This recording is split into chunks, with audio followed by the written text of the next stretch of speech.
All right, you are unmuted, but I only see Tom's on the picture. See what I mean with name? Oh, there you go. You have video now. Good morning. My name is Kevin Day. I'm chair of the Custer County Board of Commissioners. Today is September 29th, 2022. And I will call to order this meeting of the Custer County Board of Commissioners. And if you do have a cell phone with you, please silence them at this time. I guess I better follow my own advice.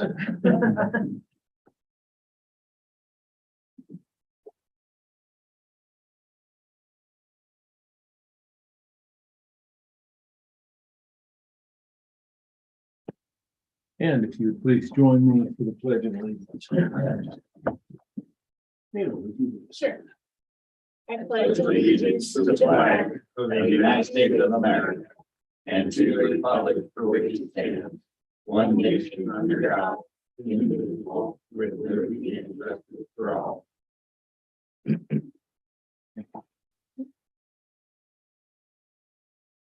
The clerk today. No, I'm not. Again, could we get a roll call, please? Kevin Day, Present. Tom Flower, Present. Bill Kanda, Here. Clint Smith, Present. and Jennifer Cree as the secretary today and the BOCC admin. Okay, and we'll start with audience introductions. We'll start over here. Daily Day Wetmore. Mike Brown, Area Wildlife Manager, Colorado Parks and Wildlife, at Area 11. Carol Roderick, we live on Keepsake Loop. But Roderick, Okay. This, Justin Crawl, Wildlife Officer for the Westcliff District. David's on 1718 Keepsake Loop. Carol Bland, 380 Keepsake Loop. Braden Wilson, Director of Finance and HR for the county. okay, and if any, excuse me, if anybody goes to speak later, if they could identify themselves for the record, that would be great. And we do have people online. Okay. Thank you for that. The same with the people online, if they go to speak, if they can identify themselves. Do we have any amendments to the agenda? None from me. No, sir. None here. We have no minutes today. Commissioner items. Commissioner Flower. Thank you, sir. Go through my calendar since our last BOCC meeting.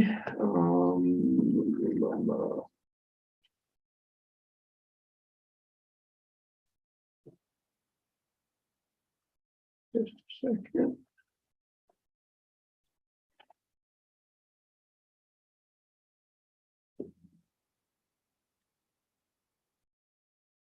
On the 15th, we had our BOCC Planning Commission workshop. Attended that. Was in the office on Tuesday, 20th. Also attended a weed board meeting in the commissioner room on the 20th of September. In the morning and the afternoon, we had a Custer County Recycles Board meeting.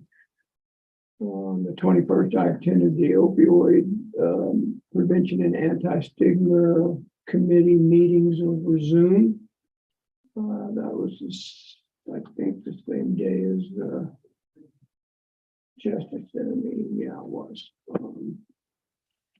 On the 21st, I also attended the Sheriff's Community Dinner down in Wetmore. It was a nice event, pretty well attended.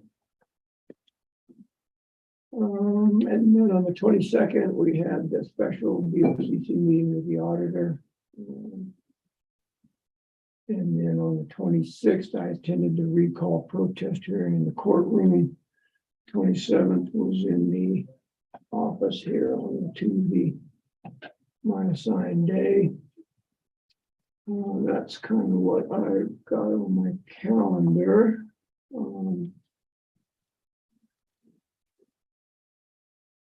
And then I wanted to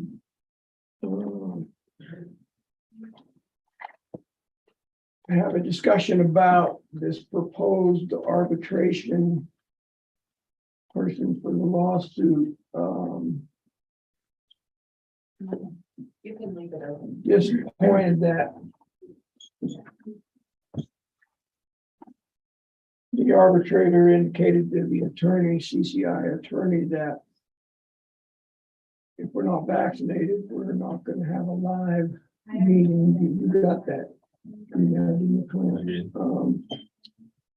So I responded to McCletchy. I think you did as well. I saw that.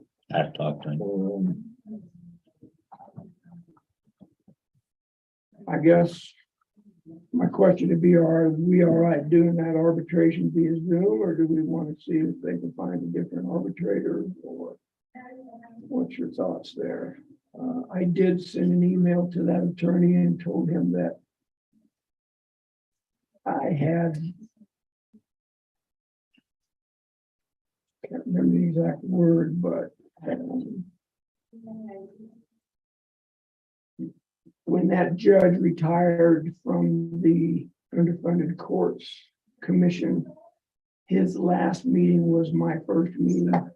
So I wanted to make sure McCletchy knew that.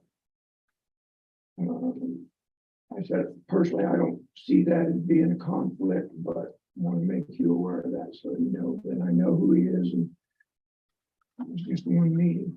Didn't seem to think there was a big issue with that, but I had indicated early on that I would prefer a face-to-face arbitration meeting on this lawsuit and not do it via Zoom, but it sounds like maybe that's where we're headed. Your thoughts? I did speak to McCletchy as well, talked to him yesterday. He was gonna reach out and see if the judge would waive that requirement. If not, I did see his latest email that said that it looked like it would be Zoom and he would come here to be with us to do that Zoom meeting if we so desired. What even? Yes. I would prefer a face-to-face as well, but if that's a requirement, it's not gonna work. Yeah, I don't know that we have anything to say on who they select as the arbitrator for this case. Probably don't, is my guess. I don't know if it is worthwhile to have them inquire to somebody that wouldn't have that vaccination requirement. I don't know, Clint, what do you think? You can certainly ask if there's somebody who's a little more relaxed on their personal rules.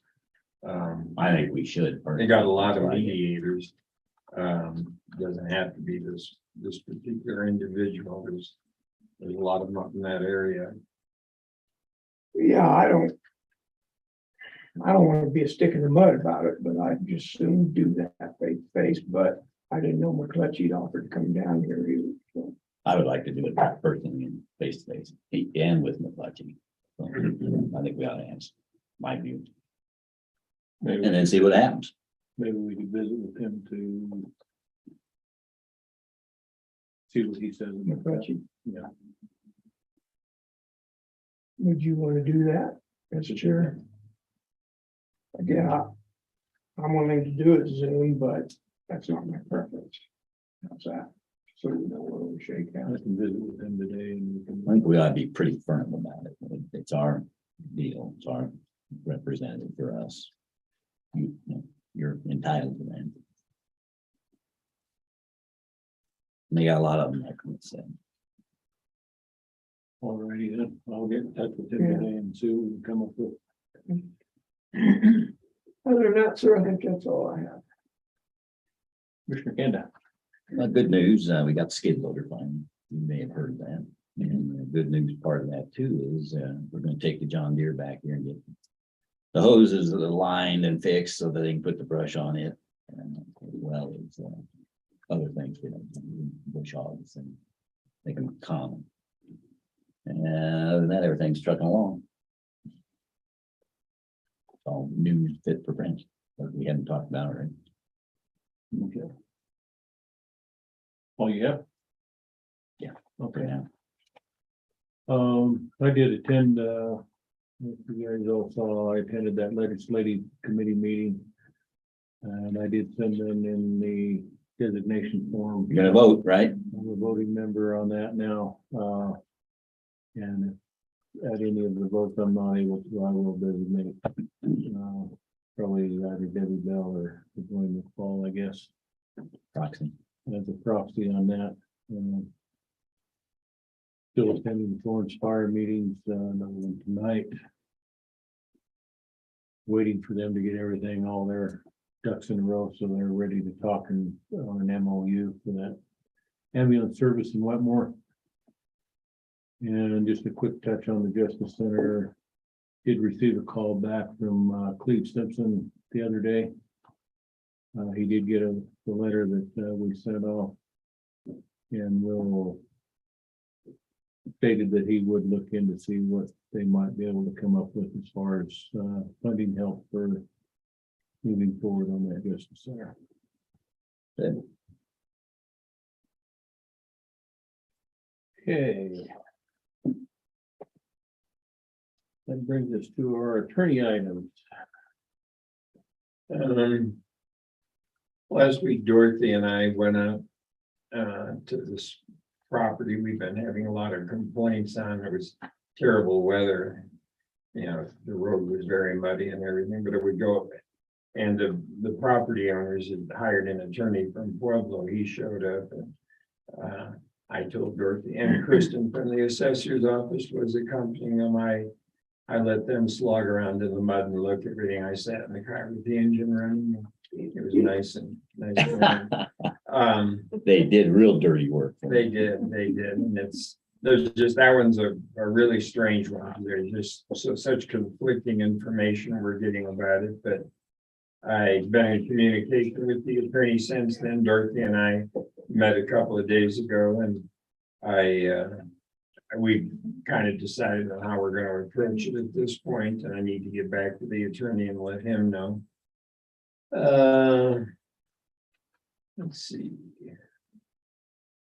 I did a draft of the memorandum of understanding between the Board of County Commissioners and the Dundee Dog Park concerning Custer County Recycle. I thought it was going to be on the agenda, but I don't see it yet. But there's not a big rush to get it done. I think it's going to be on before the end of the year. Is that Correct. I can speak to that if you want. Or comments. I did ask for that to be removed from the agenda because the recycles board would like to look at that prior to it coming to the Board of County Commissioners. Yeah, I certainly understand that. And I met with JD Henrich, the county assessor. He got sued in a lawsuit over an easement, and neither JD nor I could figure out why he was being sued as a defendant. He's got nothing to do with it. I sent off an email. I haven't heard back yet, but from the attorney in Denver who's filed the lawsuit. It's against other property owners trying to establish the existence of a prescriptive easement over some property. And I said JD would certainly be very cooperative with all the maps and records and everything else he has, but there's no reason for him to be a defendant. There's no claim for relief against him in the lawsuit. So I'm waiting to hear back from the attorney and see if he'll agree just to dismiss JD out of it now, so I don't have to actually file a formal motion to dismiss. I guess, let's see. Looks like those are all the things and I did the annual letter to the auditor that I'm required to do each year. I mean, in all past years, because one of the things they want to know is if there's any litigation pending or being threatened or anything else. And always in the past, it was nothing, but this time I did need to, of course, Sam Denard knew already, but I put that in the formal response that there is this litigation pending and there is the possibility of Happy birthday. some financial exposure on it. So I sent that off to Sam a day or two ago. And I guess that's all I've done since last time around. Thank you, sir.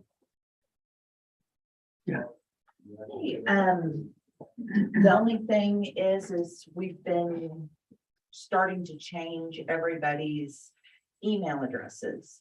Wanted to at least put in your forethought about your business cards.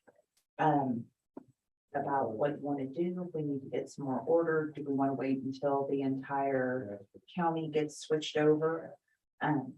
Is it effective now? Will Yes. it work? Not, yes, if you have had your computer taken in, it should be working now. But not, the entire county isn't on it yet. Yeah, I have to leave my computer today, but, and I need new cards anyway, so Okay, put an order in. It's fine. okay, For me. awesome. Do you want me to go ahead and do that for you too as well?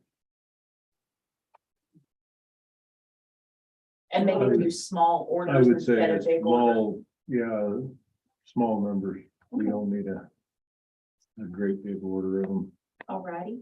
The other thing is I think I've gone over with each of you, Justice Center and the reimbursements that have been filed. We are now I'm going through ARPA and getting all of those files digitized. So then when we go through an audit again, then they're going to be accessible to everyone and not just in a paper form. And I think and then I'm working on some budget stuff. And as soon as our lovely finance guy tells us how he wants it, I'll get those sent over to him. So that's what's going on. All right, thank you. And it brings us to public comment. So if anyone has anything they would like to address that is not on the agenda, please feel free to do so at this time. No one with their hands up?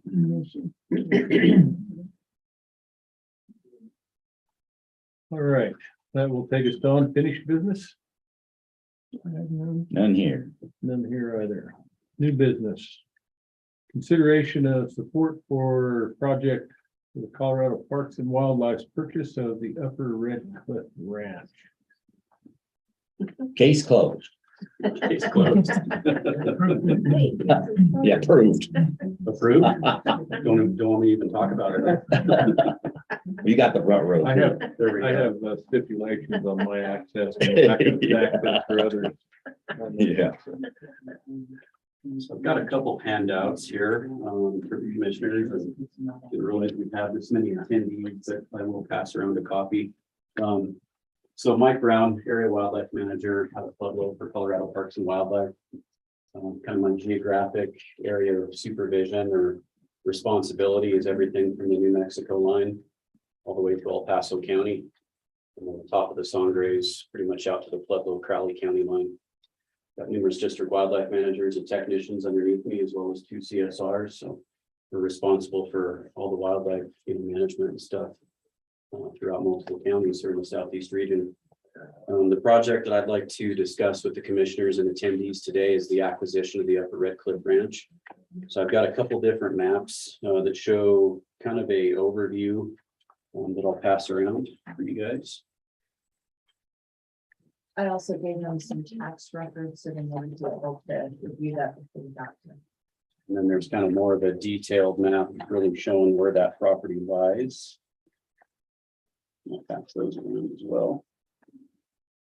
And then just for the folks in the audience, there's a couple maps as well. So you can look at it. So hopefully you guys received the letter that I had drafted from Jennifer to Jennifer, and you guys got to take a look at that. But basically every year, Colorado Parks and Wildlife opens up what they call their request for proposal process. And the way that that works is every time you buy a hunting license and you're charged a habitat stamp fee, we take that money and we pool it on an annual basis. And then we look at projects, both at the local and the statewide level, and we try to rank those projects based on need with conservation, protection of habitat, conserving habitat, conserving species, and then providing opportunity for recreation for hunting and fishing. And then we score all those different properties or those different projects. And this is a project that started in 2021. endorsed by our previous director of Colorado Parks and Wildlife, which was Rick Cables, our current director, Dan Brenslow, for Wildlife Commission, local rancher, Terry Everhart, the National Wild Turkey Federation, and the Rocky Mountain Elk Foundation. And as we worked through this project, we looked at all the different species that are on the property. So there's both game and non-game species. We've got deer, elk, bear, mountain lion, bobcat, coyote, fox, bald eagle, golden eagle, Lewis woodpecker, and even some fish species that are in the different streams that are on the property. The specific parcel that we're looking at acquiring is a 480 acre parcel that belongs to Ralph or Mickey Bonham, right off of North Creek Road, which is County Road 387. And if you look at the maps that I passed around, it's a really unique opportunity because it's an in-holding within the National Forest Service. That's kind of tough to access. Originally, this project started out as a conservation easement and access easements proposed for $3,500,000.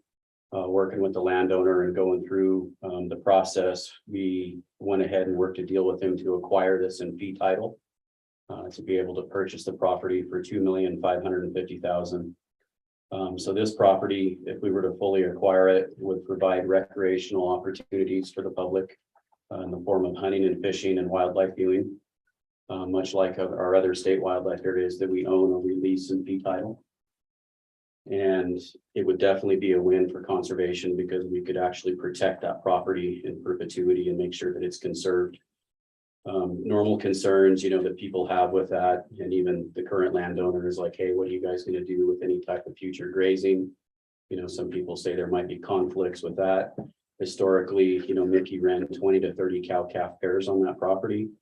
We continue to try to plan to do that, right? Beneficial grazing and wildlife go hand in hand, as long as you do it correctly and smartly and it's not overgrazed over time. And then we would also propose doing, increased improvements to the property to facilitate, hunting opportunities for people that decide to recreate there. Due to the proposal, I guess, exceeding, 100,000, it allows us to take that to the state capitol, to the Capital Development Committee, and ask for their blessing to go ahead and purchase that. That is a requirement anytime we spend that kind of money. And it's also a requirement that we go and, address the commissioners for the local county that happens and make sure that there's support for that. And with that, I guess I will open up the floor to any questions that you guys might have for me. Did they keep the mineral rights? We will have the mineral rights on that as well as the water rights. Yes, sir. Access. Because I see the lower part of that place is vacant, correct? He did keep his parcel that's further down the road that contains his house. So if you're coming up North Creek Road on 387, you'll eventually get to the gate that's on the left-hand side. And then there's 2 outbuildings once you come through that gate. I think originally there was a few cabins that did burn down in that 2016 Junkins fire. And that's where that property would be accessed from. So we're probably looking at putting in a parking lot there and then trying to do, access by foot and horseback only. Is that on Fremont County or It's just in Custer County, it's just inside? barely in Custer County. Yep. I thought part of that, it was part of it. Yeah. And the parking area is this area right there. It would be coming in right into here. Okay. Yeah. These are the outbuildings you're talking about. Yes, Mhm. yes, He owns this. correct. Yep. And the purchase would include an easement, permanent easement. That's correct. And so that's kind of the design of that program, right, is looking at the different goals, not just protecting habitat and property, but also increasing, public access opportunities, recreation opportunities. I He's think good with a trail coming up through his place. he is, yes. And this is something that he wanted to do, so to clarify that RFP proposal, started with him and other folks that were wanting to do this, to make sure that this property is protected and conserved. Is this property currently fenced? I'm assuming it is if you grazed it. There is fences, yes, on to some that degree? to some degree. They're not in wonderful shape. You know, so with that, anytime that we go in and we propose an acquisition of something like this, you know, we look at what improvements would be needed. You know, and the immediate things that I see, you know, is weed spraying for noxious weeds. You know, immediately after a fire, that can become an issue or a problem. You know, so I've set aside, I think, $5,000, you know, in estimated costs for some weed spray. And then potential fencing repair as well. So I think estimated development costs, we're looking at $12,000 to $15,000, which would include signage and the fencing and weed spray. And then in the future, you know, obviously with that fire going through, we would want to go back in and look at potential, you know, seed mixtures, replanting some vegetation, or, you know, we're working with NRCS and doing a native grass sward mix. There's different things that you could do with the timber on that property, you know, to increase security cover, bedding cover for deer and elk. So that would be definitely beneficial for sure. And then what makes it really special is, you know, come next year, our agency also has a plan to put bighorn sheep just above, you know, kind of across the road from South Park Scrabble Creek. Obviously, we have them kind of right there at McKenzie They're not Junction, wandering over there now. but they don't Wow. tend to go over to that direction. So with that fire that kind of went through a lot of that property, that is a planned transplant site for us come next winter. So it all kind of ties it together very nice. Kind of Ditch Creek area. Yep. You mentioned Everhard's. Does he have property near this? His, I believe, closest property to that would be further back down, yeah, Highway 96 before you're coming up Jackson Hill and then continuing back to the south and the west. In addition to, you know, the property that would be off of Highway 165, which is the Mountain Meadows Ranch. Right. Yep.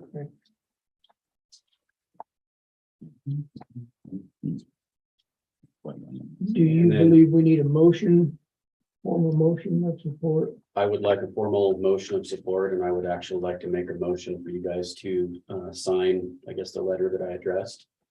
And then that way we can take that to the capital So development committee, you want a motion that would involve both of those? please. Yeah, I move, Yeah, look at that. Yes, sir. I move that we accept your proposal Okay, thank you. and sign a letter of endorsement. Thank you.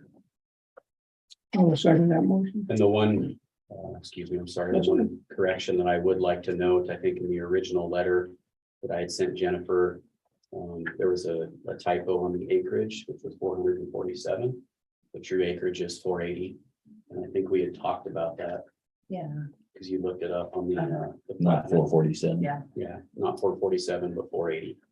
And that's reflected in this letter. And that is reflected in that letter. Houston has 480. Okay, so I have a motion on the floor to accept the proposal as presented and to sign the letter for, I want to say DRW, but CPW. CPW. I haven't gotten my new acronym down yet. Any further discussion? I'm assuming Kelly will want a copy of this. as Well, Yeah. Any discussion from the room or from online? haven't seen anything. Okay. All those in favor then of supporting the project to buy 480 acres of the Red Cliff Ranch, signify and signing the letter, signify by saying aye. Aye. Aye. Aye. Thank you, commissioners. Appreciate it. Maybe we need to have a 5-minute recess so I can talk to these guys about my unfilled archery elk tag. We can do that. Yeah, Mike, has nothing to do with us signing this, you understand? Got a couple days. Yeah. my Can I conversation would get be a- moving the cutoff to 8 o'clock instead of midnight.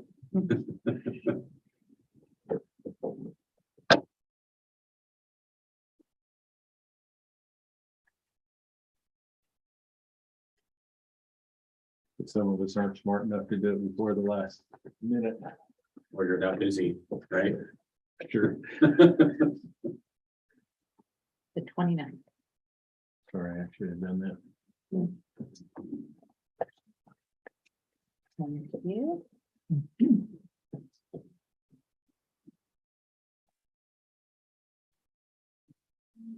Okay. Well, thank you everyone for being here today. Appreciate it. Yeah,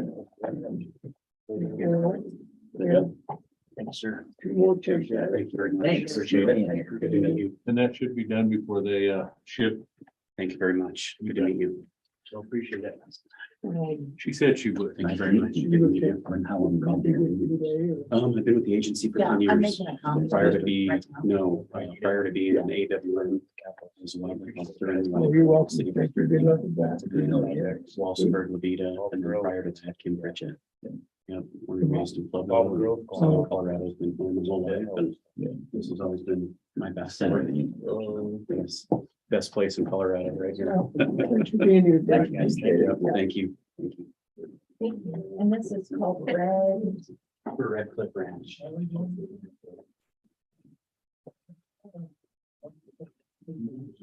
Okay, next up would be consideration accounts payable and out of cycle checks. The lovely finance officer here. Lovely. Glad to see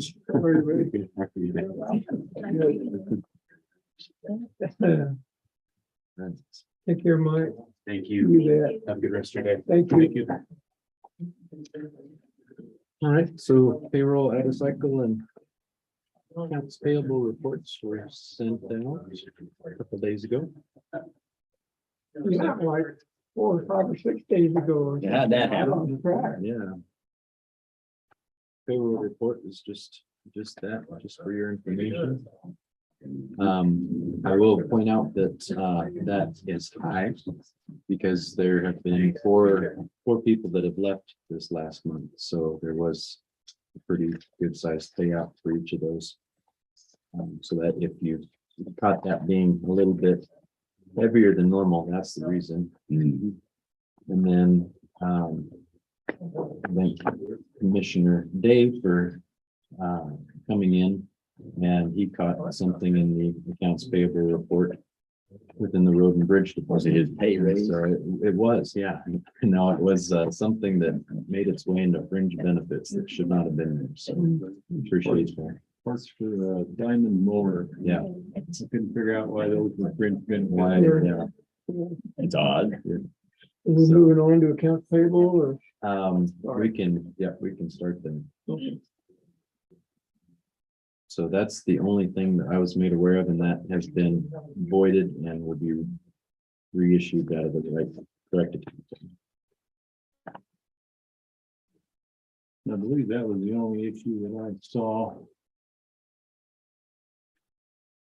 Yeah, I had a couple of questions on page 21.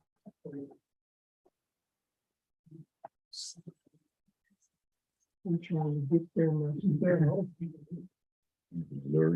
Yeah, so my question is, I see that this is in the general fund and also tagged as public trustee.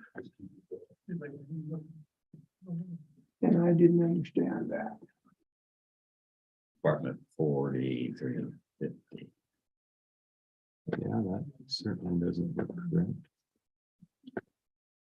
I probably should have raised a red flag. Well, I didn't have my computer yesterday because it was in the doctor's office, but. That should not be there. Okay. Thank you. I hope by me waiting didn't throw the whole deal into the. Tragically so. We'll get it.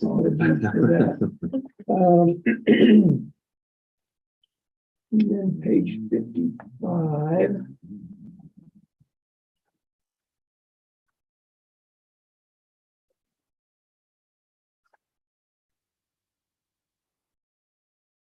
Okay. So we are paying for the third and fourth quarter for CRC, correct? It looks like. Yes. So Fourth quarter, third and fourth. one might ask, how come we're paying either the third late or the fourth early? Why are they the same? They just divided an equal thing. Yeah, it's a contract divided by four.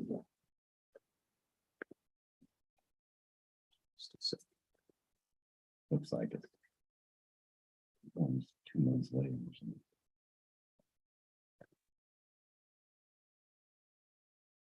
Oh, you know what? Makes I'm sorry. Let's back up. I need to qualify that. Well, no, that's right. 2022, right? Third quarter. third quarter 2022 will be the end of June. That's right. Do we normally pay those in arrears or in advance? I'm trying to see what time. It was paid on Came the in. first of July. Yeah, I'm seeing the date on that first one, and it's 7 to Looks like that's after the 2022. That's right.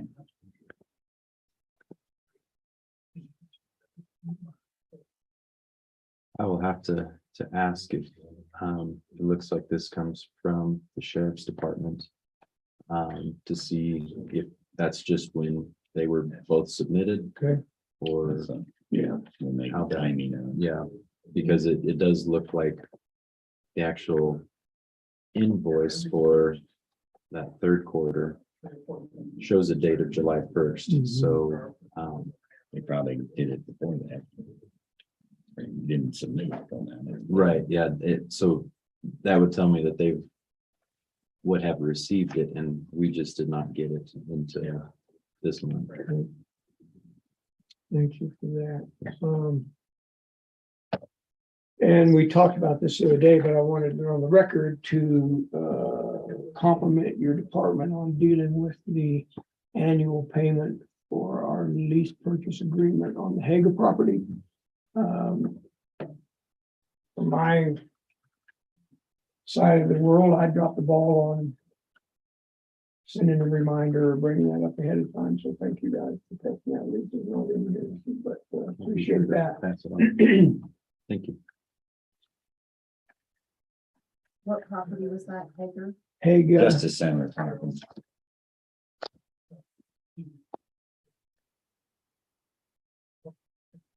And I think that's all the questions I had.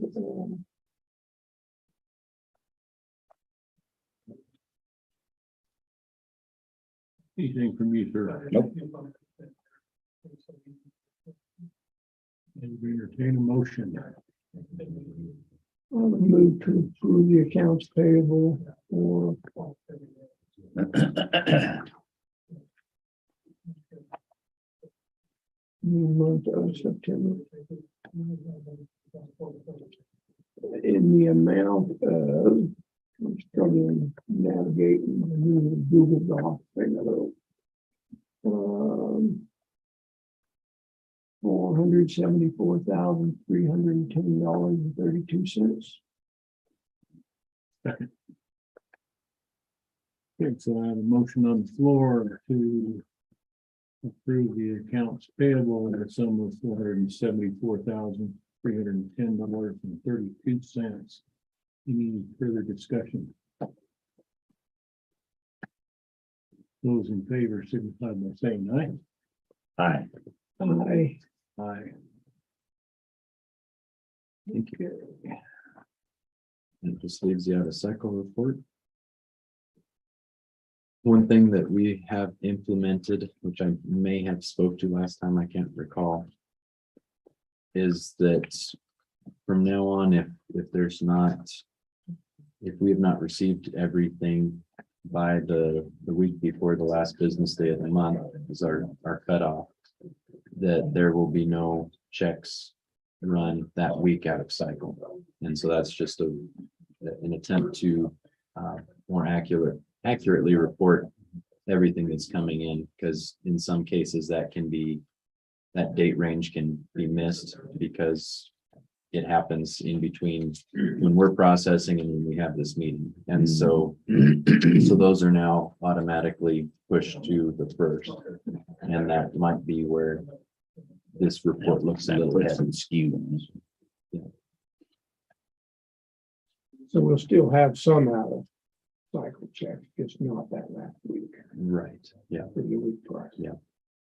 It'll be loaded on the front of the next report. And departments have been made aware of that as well. And so, in some cases, I guess we would deem that those should be out of cycle, and then of course would come here for you all to ratify that action, I guess.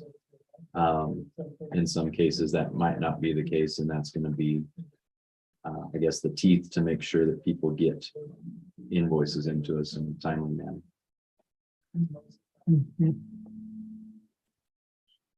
Yeah, and then of course the other cycles were a little high this month due to the Hager lease purchase and then the VSO check, right? And the Take those skid steer. two out of there. It's Yeah, skid steer, Chet Haga, and the VSO Mount Carmel contribution. that's the lion's share of that, isn't it? Yep. Except for reimbursement. Yeah. That tipped the scales a bit. And the skid steer reimbursement will be coming. I've moved to approve the out of cycle check. as I'll reported. second it. Or did you already do that? Okay, so I have a motion on the floor to accept the out of cycle checks. In the sum of $96,114.79. Any further discussion? Those in favor signify by saying aye.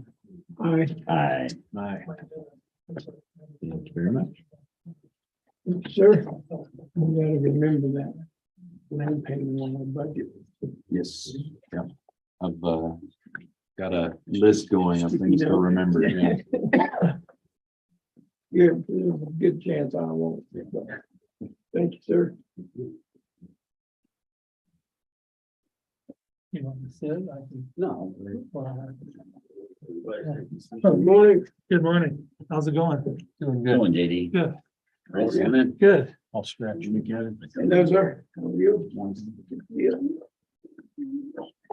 So- Yeah.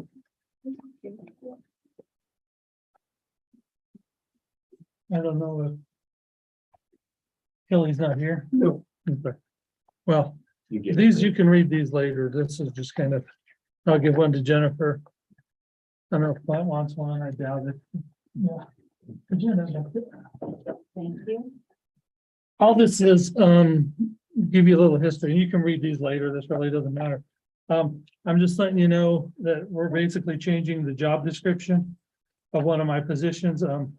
We had what we called the mapper, which was Charlie all those years, Myrna before him, Bob Miller. It was hand drafting and everything. And of course, I've been trying to get to more GIS based for years. When I hired Chris, that was one of the things is, with Charlie was the best hand drafter I ever saw, but he didn't want to learn GIS, get it a computer. I get it. So when I brought Chris on board, that was the thing is we're moving to GIS. We need to be able to do this. So now it's been what, about 3.5 years, something like that. We're pretty much set up as GIS now. We're not doing any hand drafting. Everything is digital. But so I need to change my job description. Obviously it takes a different set of skills. It takes more skills, that kind of thing. We're getting a lot more. We're getting the town of Silver Cliff coming in for stuff. We just had the school come in, they're redoing their bus routes. They wanted that done. That blurs the line a little bit with Vernon and what he does. He and I have talked about that. I said, where do we draw that line? He said, well, anytime it's emergency management, he wants to take it on. Anything else, he's fine with us taking on. So we've been doing town of Silver Cliff, school, things like that, that we could never do before we had GIS. So the reason I'm bringing this up to you guys, I can change the job description. That's not an issue. And we did that. What you've got is a letter from Chris and then our new job description and stuff. And you can look at, I'm just letting you know. But the reason I'm bringing this to your attention is because with the job description changing, I'm changing the salary range as well. So come budget time, I'm gonna be asking for an increase in that position. So that's the main reason I'm in here, is just to give you kind of a heads up that I am gonna be asking for an increase, but it's because the duties and the position is changing. So it's 40 to 52.5. Yeah. And now it's what, It's on there, it's 30 to 49, but it's much lower. 30 to 49? Yeah. It overlaps. Yeah, it overlaps somewhat, so, but so, yeah, I will be asking for an increase at that point, and so that's the main reason I want to let you know, rather than having that whole discussion in budget when time is pretty precious. I thought you guys could look at this at your leisure, look at it, see what you think, but how we arrived We're at not those approving figures. it today. You're gonna do it in the, Yeah, budget- right, I'm budget. changing this, it's already changed. Right. But I'm not asking for anything today, I'm gonna ask it during the budget cycle, but I just wanted to give you a heads up, this is why I will be asking for an increase, because I know you get hit with that a lot during budget cycle, people, and it's like, well, why? So I wanted to give you a heads up, here's what's changing, here's why I'm asking for that, and then you guys can make your decision during budget time, but so really, there's not much to it other than, and then I brought Chris's along just in case you had any questions, but it's definitely changed, hasn't it? Chris? It is, it's good though. can you handle more then? If you so work, so you can handle. We deal with all the, everybody in the county just about, Yeah. So it's fire to everybody. We help everybody now, and it's easy because it's digital. Yeah, So if somebody needs a document, it's not a complicated thing anymore. I can supply documents to everybody in the county. All the realtors come in and it's much better than paper mapping they used to have, because everything's digital. The kiosk that we have in the assessor's office, I maintain that, which is used for the Yeah. office staff and people that research. and the public, Yeah, yeah, we have all electronic computers and everything. yep, exactly, And then the Q Public got to our actual website, the county website. Now it's actually updated by the day. yeah. So changes that we make in the assessor's office is reflected the next day on the website. And that's a huge issue because before we would change it by hand, but then I had to notify Chuck to upload it to the website. And for some reason, it didn't always change. He would change it. I'd watch him make the change. He would upload it, be there for a day or two, and then it would be back. And I don't know why we ran into that problem. But now they update it daily. It stays fixed. It's correct. We found a lot of errors on that we fixed. There's a lot to find yet. Yeah, there's still a few to find because our live data pushes out to them, but there's a few little tickies once in a while. But we're finding them, fixing them, and they stay fixed once we find them. So it's definitely been more accurate than it was. And being, you guys have probably seen the website, probably used it. It's definitely getting there. We get a lot of, I was telling Kid in the hall, we get somewhere between 8,000 and 9,000 hits a month on the website. So those boundaries that you see on the home computer are accurate. They're getting there. Yeah, I would not say they're- they're accurate. What isn't? I wouldn't go out and drive a stake in the No, no. I wouldn't put it. But what isn't accurate is the aerial photos overall, because they stretch those photos. Yeah. And so sometimes it shows the line in the wrong, I mean, it's in the right spot, but it's not on the right spot in comparison to that photo. So it's moved, especially on small lots like town. It may show the line running through the center of the house. Well, it doesn't. It's that we have our map and then those aerial photos are stretched to fit, and so it throws that off. Very good point, because I've seen that happen. Yeah, and now what's happened is, Septic system. yes, and it's not the map that's wrong, it's the aerial photo is not to the same scale and they stretch, they take those aerial photos of a 3D world, and then when they put them flat, they have to stretch them. And it doesn't fit the map like it should always. And that's why there's a disclaimer on there somewhere that says not to be used for legal purposes. For just that reason, Bill, because yeah, you don't want to say, oh, that's right there. I mean, it's accurate within 50 feet, 60 feet. Most of the county is pretty good, but there 60 feet will are. put you on the wrong side of it. Well, yeah, again, if you're in the middle of 35 acres, it's not a big deal, but if you're in the middle of a lot that's 100 feet wide and it's off 50 feet.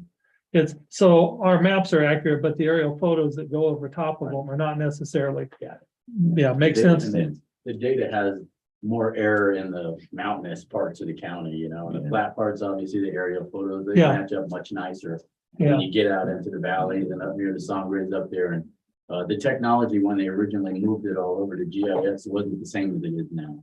Yeah. The geo-referencing tools that they had then are just better now, so that Yeah. if they were to redo it, it would probably come out better, but it's a pretty massive expense to do Yeah. something like that. But of course, we have no mountainous areas here, so. Yeah, Flat here. It's like Yeah. Kansas. yeah, like Kansas or Florida or something, yeah. So. So I don't know, unless you guys had any other questions, I'll get out of here. I just thought I'd give you the chance to look at it ahead of time, and then when I come in, you'll know why I'm asking for one. Good, thank you. Good, thanks. All right, no problem. Thanks, guys. May the force be with you the rest of your day. Don't build any fences, Bill. Yeah. Yeah, mine goes through my house in Wetmore.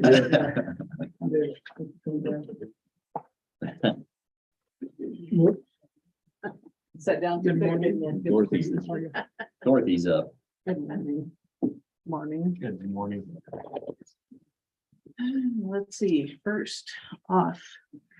I am here to, on behalf of the Planning Commission, to recommend, to pass on their recommendation to not approve the Gregorio STR application on 1680 Keepsake Loop.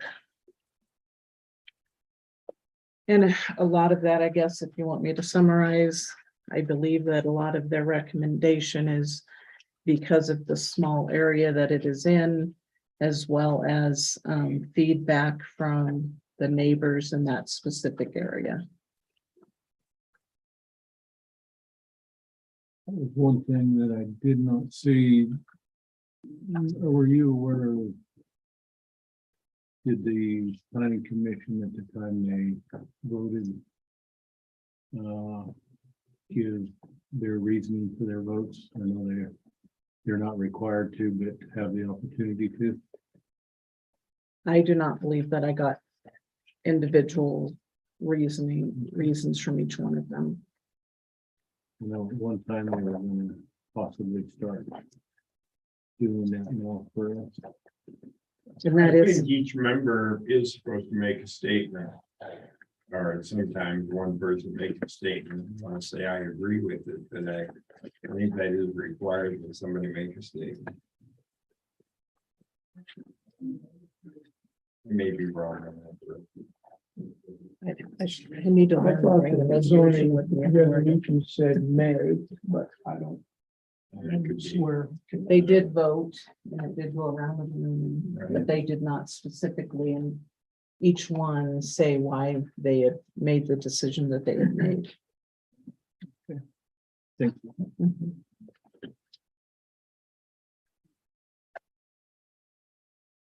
And you sat through this hearing, correct? Say that again? You sat through this hearing? Yes, I- This came after you Yes. did your job.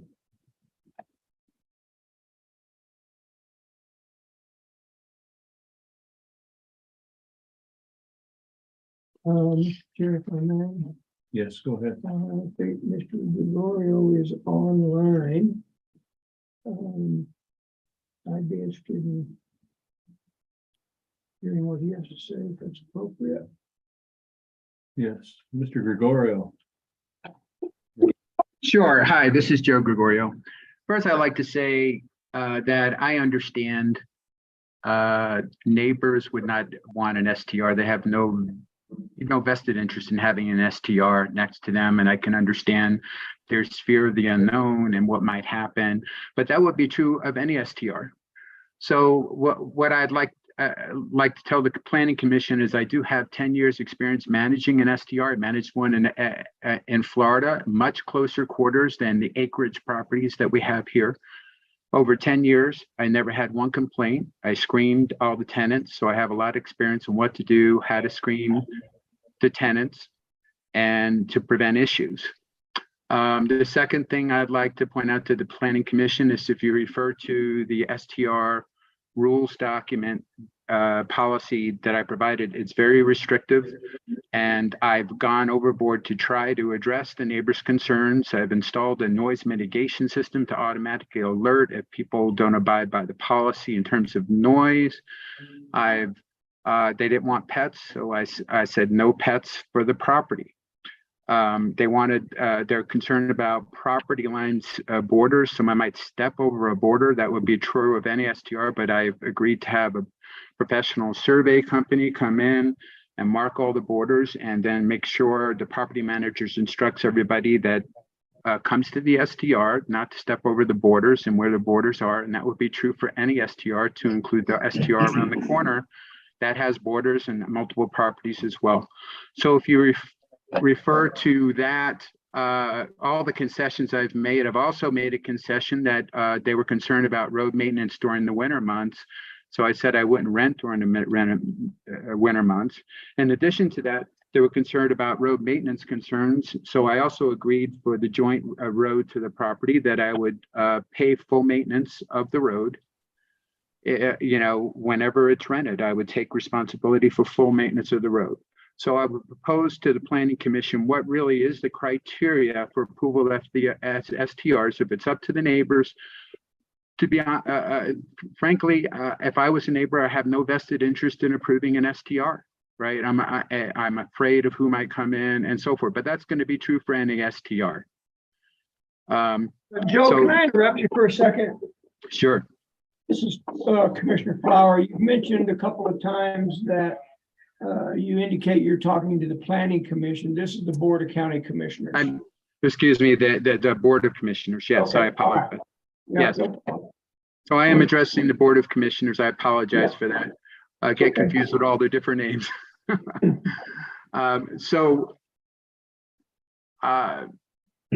Just to summarize, and thank you for hearing me out. I understand the neighbors' concerns. There's fear of an STR. People naturally wouldn't want an STR next to their property. These are acreage properties out here. I do have 10 years experience managing STRs. I've never had an issue before. I've gone overboard to make concessions to keep the neighbors happy. But basically, I think what it's coming down to here is the neighbors don't want an STR. And I would ask the commission, what is the criteria then? Is it really just up to the neighbors? Because there is no vested interest for the neighbors to approve an STR. They have nothing to gain by it. Thank you very much. Thank you, sir. And yeah, Joe, are you expecting us to answer your question about the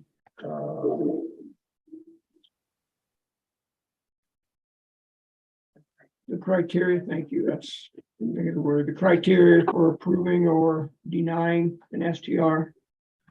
Yes, the criteria was not made clear to me at the Planning Commission. What was stated to me at the Planning Commission meeting was that, well, this might happen, or that might happen, or this might happen, or that might happen. And that's true for any STR. Yeah, could there be noise? Yes. Could there be a disruption? Yes. That's true for any STR. So it's kind of based on the could be's. I can tell you my previous experience with other areas. I'm not critiquing the process here. So please understand that. I'm saying my previous experience, for example, in the STR of Florida, you apply for permit, you get the permit, and then there's rules you have to abide to for the permit. And if there's disruptions, if there's something that happens, to permit is immediately pulled. Right. But it's not, well, this might happen, or that might happen, or this might happen, because that's true for any STR. And if it's up to the neighbors, again, if that's the criteria, but neighbors have no vested interest in, let's be frank, having an STR next to them. They have nothing to gain. So I understand the neighbors' concerns. And but I could tell you, I do have 10 years experience managing STRs. I've never had an issue. And if you look through the planning document, I've really gone beyond the goal. I've limited my rental period to 12 weeks a year, which is going to reduce the money I'm making. I've agreed to full road maintenance. I've agreed. I have a property manager that I've agreed to that lives right around the corner from me, that's going to keep an eye on this property. I had a different property manager in mind, but the neighbors were concerned about the distance from the property. So I even made the concession to go with this other property manager to appease everyone, to, make sure we have a close eye on the property. So I really don't know what else I can do from a criteria standpoint. If there is something, please let me know. I mean, I've tried to address every possible concern.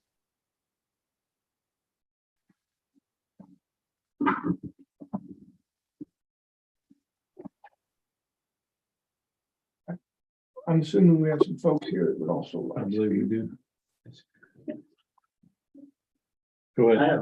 have a statement. I'm Cliff Rodriguez. I'm besides Dave, probably the closest property right there. I think there's a 50-foot offset and where both the houses are that plus a little bit. So basically with the openness of the area, we're right on top of each other. And because of in previous meetings, there have been some conflict. I decided just to write out something that I can read to you. And Before you do that, so I'm looking at your map here. Roderick, is it Roderick or yes, Roderick? Roger. All right, is that a hill going up or down? Are you looking down on that property? Because it. No, it's on the same level. Where the Is that house a- is on the same. Okay, so it's a level spot, right? there. Yes. Okay. Okay, go ahead. Okay, first of all, I'd like to say thank you for hearing me out and being able to come and talk to you. And I'd like to start by saying that I support the planning and zoning's committee recommendation of denying the short-term rental. Basically, we look at the realize the county has asked the adjoining property owners to comment on this, and I believe we have spoken in a unified voice, and we're not in favor of the short-term rental. Property at 1680 Keepsake has always been a single-family dwelling. And I personally feel that allowing a commercial short-term rental with a steady flow of strangers in and out of the house next door in that area would completely change the atmosphere of the area. I'm not a person that enjoys conflict. In fact, if I have any way of staying away from it, I would. But I have to say, I do feel rather strongly about the short-term rental next door. Our home in the last 22 years since we've been in the West Cliff area has been a wonderful blessing, a peaceful sanctuary. And my desire is that that remains the same. And respectfully, I request that you deny the short-term rental application. I have a quick question. Yes. Where is your house in relation? You have the- Are you looking right down? Where's Their house is here, our house is here. there? We actually have 4 properties here. And then their house. and It's this is right a there. Easement into this point. Well, they're coming in off of Zon's. So what is this? That is actually an easement. That's where their, it's a flag lot. That's where the road should basically go. If this was drawn out with with the 4 properties we have here, we would have a flag lot here. And then there's another property So here. where is the road he's talking about? maintaining? Road is talking about is Zon's Road, which is right here. So it comes in this easement here. Yes. Okay. And these are for this area. I mean, he's talking about places where the properties are closer, but for this area, this is very close. How many feet to the property? Well, it's just over 50 feet to the property line In in your our house. from my house. And I'm assuming theirs was about the same. Okay, they're 100 foot apart. Probably, yes. It's a little more than that because I made sure I was offset 5 or 6 feet Sure. beyond the 50, just to make sure I was within the. And I'm assuming the others was doing the same. Okay, cool. Thanks. Sure.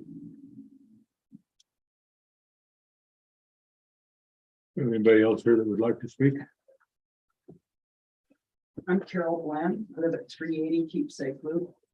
And after hearing that Joe gave Cliff misinformation about Zon's stance on the STD, and then gave misinformation to the other board on Cliff's stance on it, I question the veracity of what his proposal is for the STD. And also I live across the valley from them, and night before last, I was sitting in my hot tub and I hear these 2 ladies talking. You don't have to make a lot of noise to hear everything that goes on. It's like sometimes the neighbors on the top of the hill have a party and they'll just be laughing and it's really loud. These ladies were just talking, but when the air is still, it's like, in your face. Can I ask you a quick question? Yeah. You said Joe, meaning Mr. Gregorio, was it Gregorio? So that implies he talked to all the people surrounding the area, and he came back thinking that Zahn and who else supported it? Well, told Cliff that Cliff. Zahn supported it, and then he told the commission that Cliff supported it. So there's two. I'm sorry, David Vaughn, and I never spoke with Mr. Gregory at all about it. We never spoke. He sent me an email. But we never spoke. Did you reply to the email? I did not, and I never said that I was in favor of having an STR next door to me. And I am not in favor of it.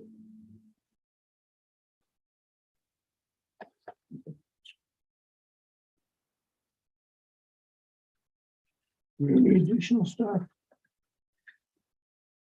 Can I give my opinion on Up to the chair. one concern that I have? But as far as I'm concerned, I'd like to hear Okay. from you Yes. because you're our link to the planning commission. Right. You know, I understand what you have to say there. That was kind of surprising to me as well. To hear from him too. Ask him about it. I did drive out and look at the property because I was happened to be in the area, so I drove down there. My biggest concern is you're probably going to have individuals who are from out of state, not necessarily familiar with our concern for wildfires. There is a very large fire, I wouldn't even call it a fire pit, kind of looked like a pizza oven type thing. There are pine trees that are up over the top of that. I did not get out and look to see if there was a fire arrestor or anything that would prevent sparks from coming up through the chimney, but it was not closed in the front. I do have a picture of it if I can find it, if you guys would like to see it. But that was probably my biggest concern, if that is founded, so. I don't know, do you guys agree with that concern? Yes, I do. It was in existence already. Were you concerned with the other owners that own that property misusing it? That fire pit was actually just built prior to Mr. Gregorio's purchase of the property. So that is something new. Just immediately before then? Or did it, was it used? It was sometime last year. I don't remember the date. Yes, I think we may be talking about two different subjects. There is a fire pit in the patio. And then there also is a standing, which I think is what. Like a chimney. Like or an something. oven or something? Oh, okay, yeah. Thank you for the picture. I was not expecting anything like that. So I've asked Mr. Chairman if I can ask you some questions.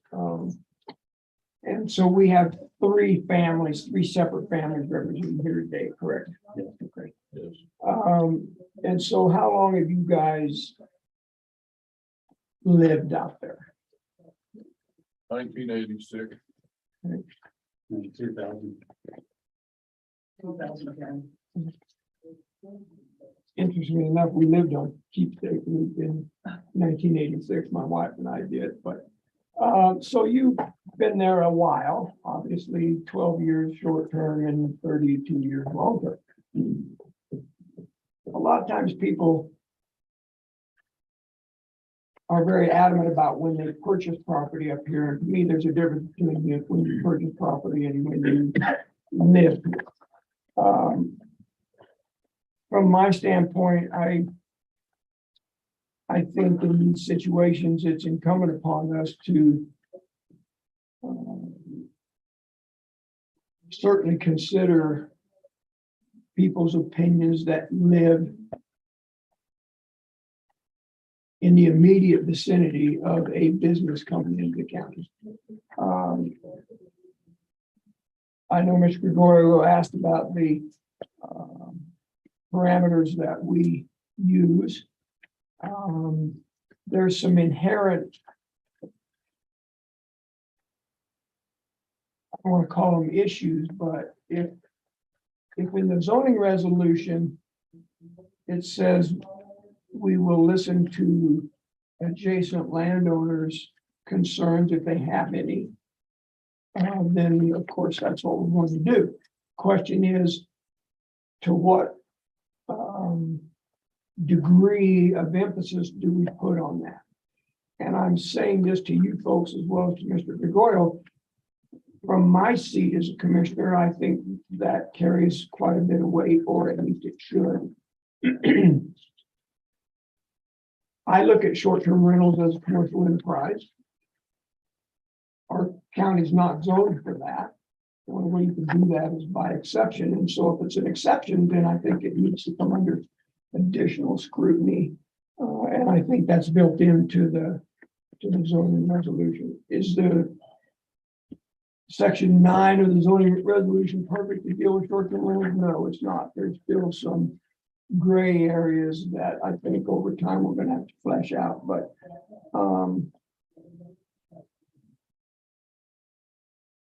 I think if we ask for adjoining landowners' opinions and concerns, and we get those, then we have to consider those fairly weighty.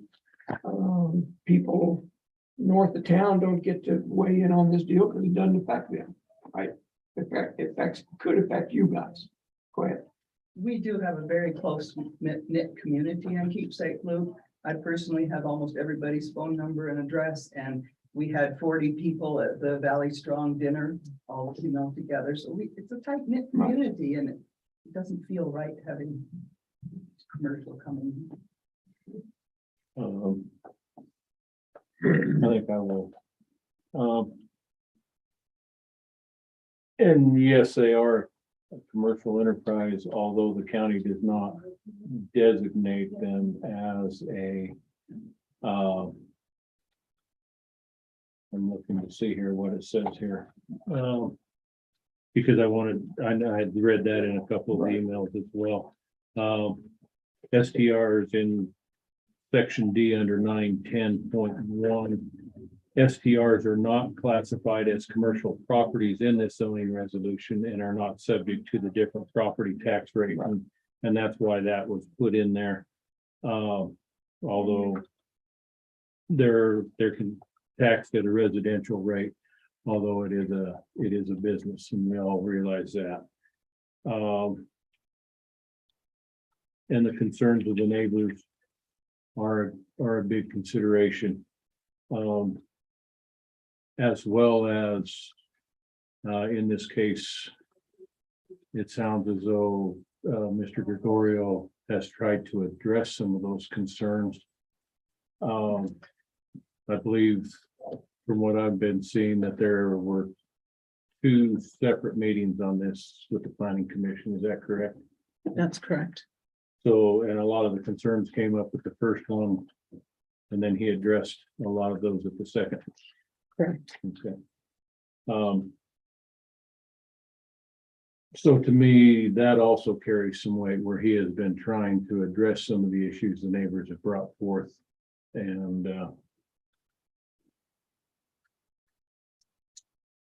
so I just wanted to speak to that for a minute as well. Do you have anything? Yeah, I do.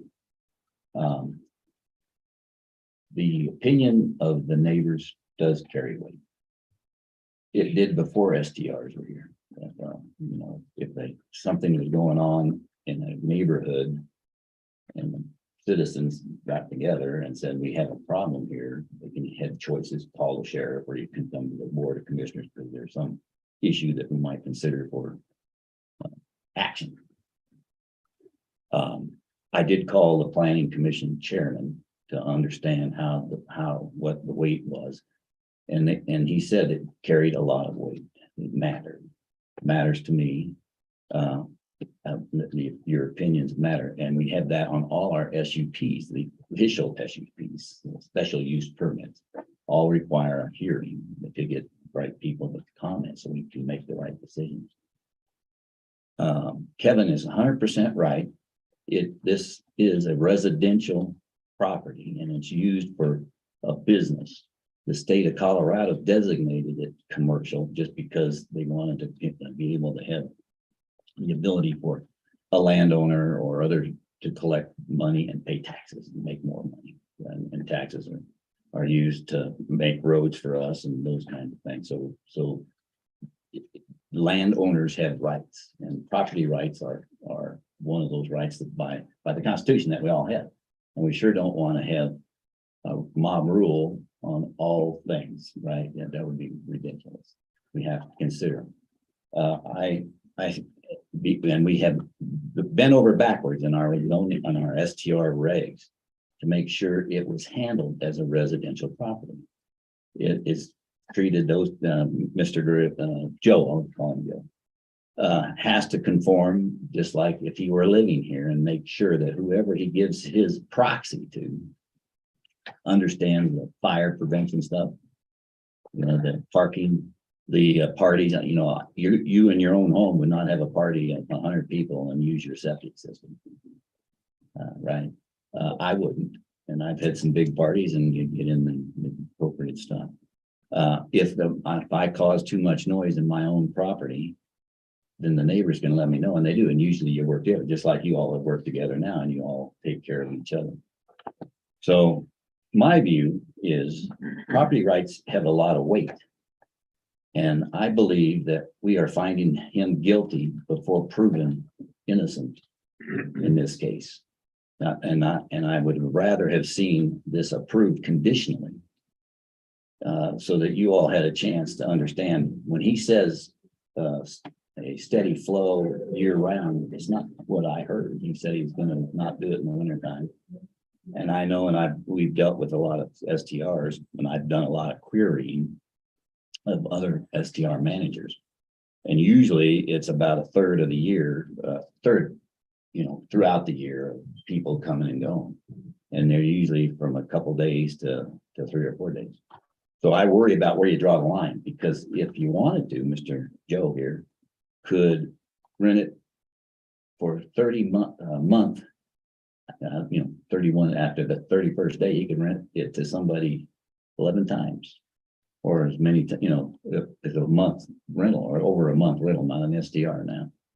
And have it be a different business plan if you wanted to. And he could have guys rent it and they could come and go and give it to their friends to come and whatever. And I understand the angst about not knowing, and I also understand the angst of people hiking out over there and they don't know where the boundaries are and they're trespassing. But if it were bad enough, then the option is the county doesn't police it, but the sheriff does. So there are options to look at and get the criteria that the planning commission worries about, the rest of the story, made clear and make it conditional on the renewal. And if they didn't do it right, if they were flagrantly causing hazards and doing all that or talking too loud across the valley, and I know exactly what you're saying. I sat up in Macy Lake and I heard when the train used to come through the Royal Gorge, you could hear the whistle blowing. I could hear people talking down on the ranches because of the calm air and sound travels. It's easy to get. And I know that you feel like you're in the thing. The problem we have is this subdivision was pre-zoning. And you're lucky they're 2-acre lots at least, because we have other subdivisions around here that are 100-foot lots. We have a lot of problems and a lot of hazards there, and wind blowing and messing up or fire, whatever. So I would have rather have seen that he has the right, like you do, to use your property the way he wants to within the law, within the zoning regulations. And one of the things we rely on for density in this county are the zoning rules and the water, and that controls the density. It'll never get more. If you turned everything into a rental property up here, it'd only still be residences. And then it'd be 1 per 40, would be 1 per 5. We don't go down to 2 anymore. So it's a problem. So that's really my position. I would have I would have supported absolutely would support a conditional. Okay, to have him do what he said he's gonna do and prove it before you're finding him guilty. That's where I am. I have a question for you, Dorothy, if I could. Mhm. Was the vote unanimous? Was the vote? It was, I It asked, was. I asked, It was unanimous. and heavily weighted on your opinions.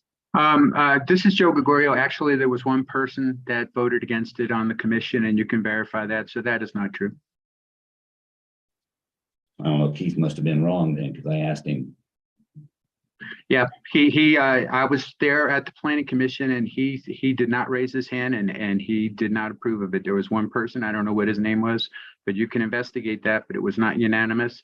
And it actually was published in the paper by the reporter for that meeting, that it was not a unanimous decision. Okay. Was that at the second hearing, Joe? They didn't vote. the first They didn't hearing. vote at the Yes, sir. That was at the second hearing that it was not unanimous. That's the one that I attended, sir. Thank you. And the recommendation from the planning commission is to deny, correct? Yes, sir. To not approve. To not approve. How do we word that? Just Remember making we sure I'm wrapped saying, ourselves I had to around write an it down axle to on make sure I motion. said it correct. So there is some ambiguity in the zoning resolution. I looked that up. The part of it does say that the planning commission will make a recommendation to approve or not approve. And the section CF says that the Board of County Commissioners will grant, deny, or modify. So there's two different words in there. I'm not big on not approve. I think the appropriate word there is deny, but that's just me. I would move that we follow the planning commission's recommendation and not approve this STR application, and would ask an opportunity now to justify that motion. Or I can wait and do it during debate. I'll wait. Hell, Yeah, in a second. I'll address it during discussion. It would be unfair to do it before a second. Could I, In a moment, one more time? in a moment. As soon as we get into discussion. I would second that so we can go into discussion. So discussion. I had a quick one, because I meant to say this before. Because it is ambiguous, because what we did in the STR was try to put some, because it never said neighbors will be considered. We always, there always is a hearing, we sort of set it up as an SUP, like Tom said a minute ago, where we do allow people in the piece, in the planning commission to come in and voice opinion. We just made sure that it was visible that we did care about that. So in my view, because we're gonna have to fix a lot of things, and these things are always evolving. I see this as an opportunity to add this to this in the future. Either we're gonna come up with an option that says we'll consider it, or if it's certain criteria is not met, we'll go ahead and make an additional approval and renew it on annually or whatever. So that just a point that I'd like to make. So, but I still, I'll wait here and I'll give you my opinion on the vote, but let Tom go ahead. Sure. Thank you. Mr. Gregorio, I'd like to address part of my comments to you, sir. I've kind of followed this. I didn't attend those hearings, but I realized that you went back and made an effort to rectify some of the issues that were brought up by the landowners and the planning commission, and I appreciate and respect you for doing that. I struggle a little bit with this whole thing of lacking clear and concise direction through the zoning resolution as to what amount of emphasis is going to be put on adjoining landowners. I never cared for that in the beginning. I was instrumental in writing a bunch of this. And I struggled with it then as I do now. I could see it would be very frustrating for somebody that wanted to apply for a short-term rental permit, knowing that most likely the planning commission and maybe subsequently the board of county commissioners are going to be subject to the neighbors getting together, as Commissioner Kanda alluded to that mob rule. I understand that. It would be very frustrating to think, well, how am I going to do this if the neighbors all get together? One neighbor doesn't want it, but he convinces all of the neighbors to go in and raise hell with the commissioners. They're going to deny it. That is a problem in the process from my perspective. So I wanted you to know and understand that from my point of view. It continues to be a point of angst for me as we move forward. But at the same time, I, along with the other commissioners, I believe, give serious credence to property rights. Anyone does not have a right to open a business on their property in Custer County. So other people that own property, I believe, have some inalienable rights when they purchase their property.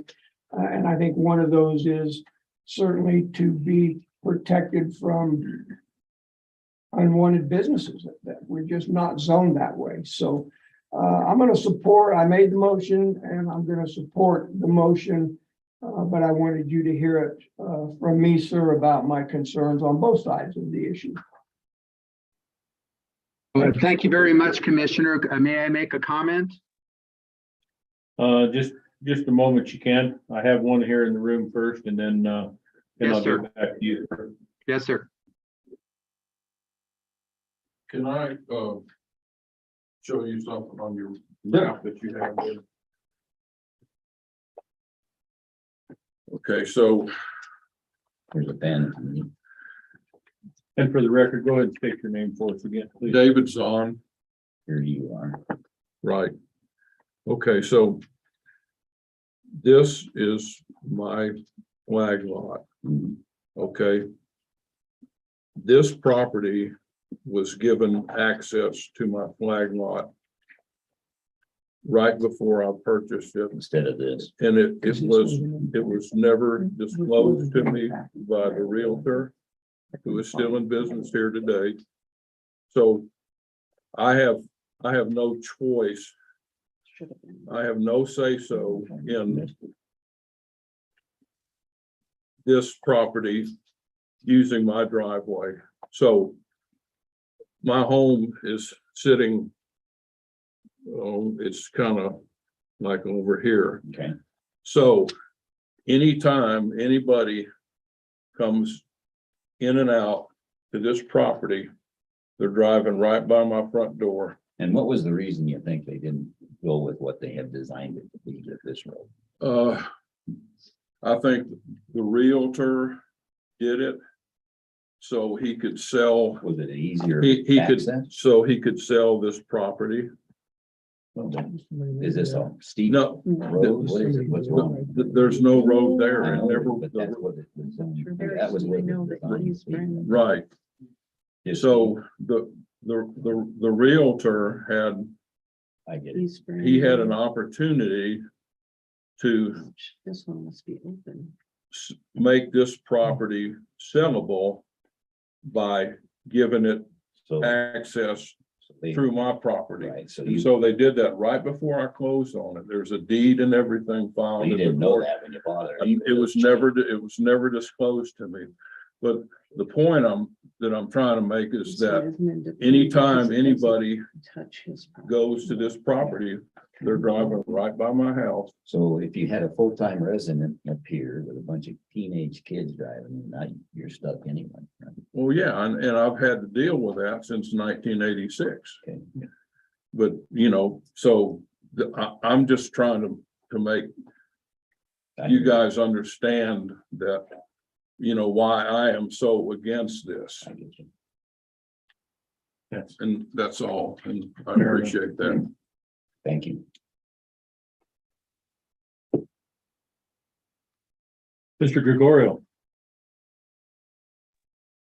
Yes, I would just make a proposal, based on what I heard today, that, the commissioners, given the ambiguity, and I know this is an evolving process in terms of the zoning rules and everything else, do a conditional approval. It's only a 1-year permit, a conditional approval of this, and give me a chance to, prove to the neighbors that this is not going to be disruptive. And I would also state that if anything comes up during that time period, you always have the ability to, pull that permit. But as one of the commissioners had stated, give me a chance as the property owner to prove myself versus this, all the concerns that haven't really occurred yet.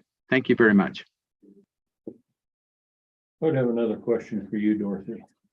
I think your office is in the process of changing the time frame on these permits as well. Is that correct?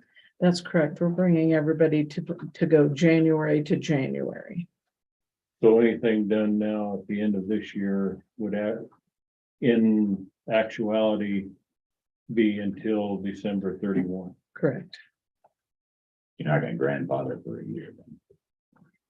Sorry. You're not gonna give a grandfather to anybody if like this. What if it was the middle of December? They're gonna have to reapply in the end of December. We're prorating it. So if Okay. someone came in and applied in November, we'd prorate that November and December and run it through January or December 31st of 2023. Does this fall into that? I'm sorry. Doesn't this fall into that then? Yes, it would. Oh, So this so it goes would to in fact 23. be So it'd be December of 23. correct. is when it would be. Okay. That was my question, whether Did I- it came up at the end of this year or if it came up at the end of next year. Next year. It wouldn't be much, anybody running now. apparently. And I do wish that we had some sort of a statement from the planning commission as to their reason. Because we have valid concerns that were expressed on one side. On the other side, we had an attempt to address those concerns. I don't know if those were the only things that the planning commission used in their criteria. So I'm kind of working on not all of the information here. Whereas if we had that,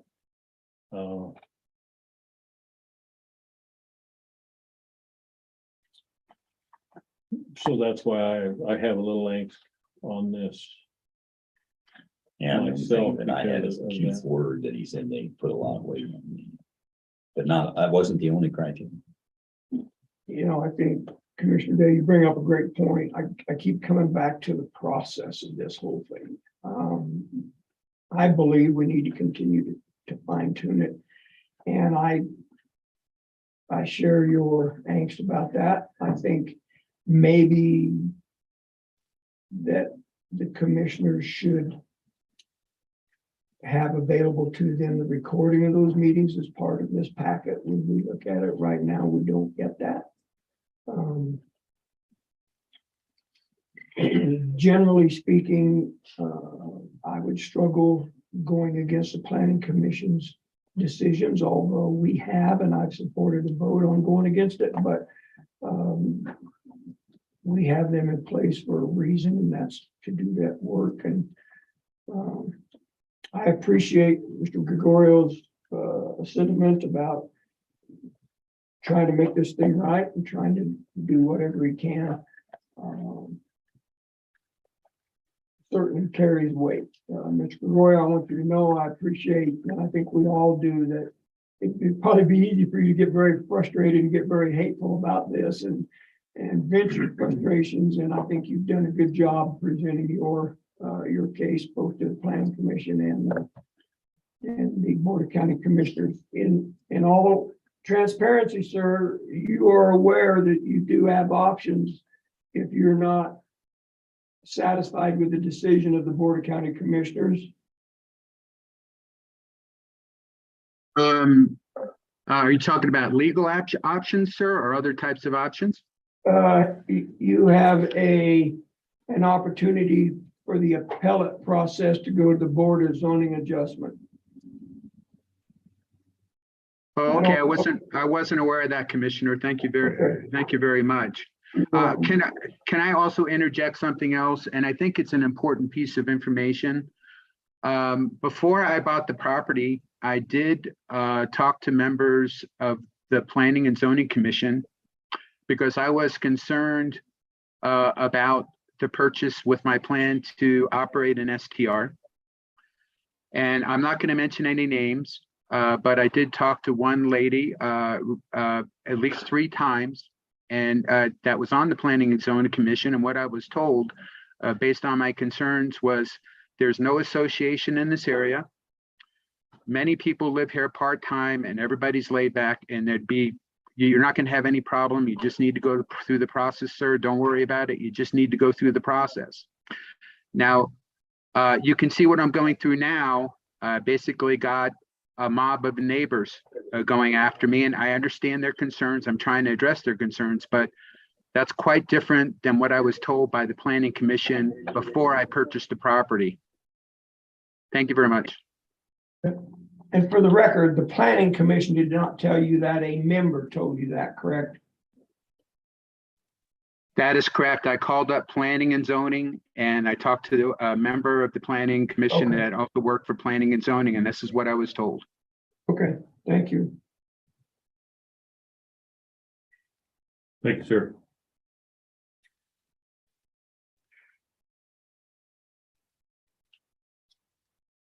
Any comments out there? Anything else Can I say something? you may? Respectfully, I'd like to say this very respectfully.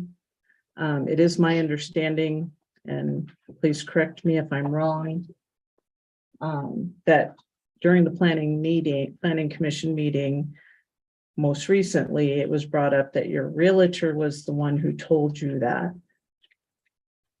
I'm just confirming that now you're saying it was planning and zoning, the planning and zoning office, and that individual also is part of the planning commission. They were part of the Planning Commission. I don't know why they are not part of the Planning Commission anymore, but at the time when I bought the property in March of this year, they were part of the Planning Zoning Commission and also worked for Planning and Zoning. And I have the name, but I'm not going to go into names. I mean, if we get into legal things, and I don't want to get into that. Thank you. Let me try to clarify what she just asked from my point of view. Were there two people? Was there a realtor saying, don't worry? And was there a planning commission member saying the same thing? 2 different people? That is correct. Okay.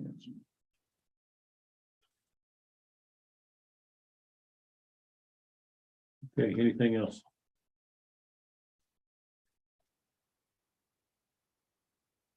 Okay, we have a motion on the floor to accept the recommendation from the Planning Commission to not approve the STR permit for Mr. Gregorio. Those in favor of that motion signify by saying aye. Aye. Nay, and I'll qualify that. I'll say it. I believe it should have been a conditional approval. In lieu of that, I'll vote nay. Sure. Should not be approved. I will vote aye. So the motion carries 2-1. And Mr. Gregorio, I would also echo some of the comments that Commissioner Flower gave to you. And I greatly appreciate your efforts to remedy the situation as well. And but I believe at this time I need to vote aye. Thank you. And I'd like to thank you too, Joe, because yeah, I think you did bend over backwards and property rights do matter. And as Commissioner Flower said, you do have an option to continue with this, but I believe you've bent over backwards. And thank you. Thank you, Commissioner. And the name of the, can I get the name of the appellate process? You said, again, I didn't write it down. I apologize if I wanted to take this forward. Yeah, certainly. It's the Board of Zoning Adjustment. I would suggest if that's what you choose to do, that you reach out to the Planning and Zoning Office, Dorothy Karsten, and she will, I know because part of the responsibilities of her office to help you move forward in that. Thank you very much, Commissioners.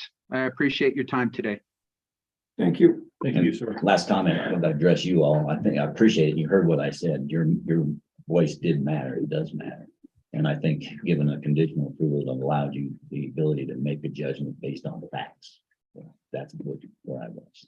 Thanks. I'll do for recess. Yeah. Thank you. We will recess for a few minutes. Thank you. Sure. Thank you guys for coming. See you all later. Thank you very much. Bobcats, I know you. I'm gonna go to the game. You're going to the game tomorrow night.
Mute video is on.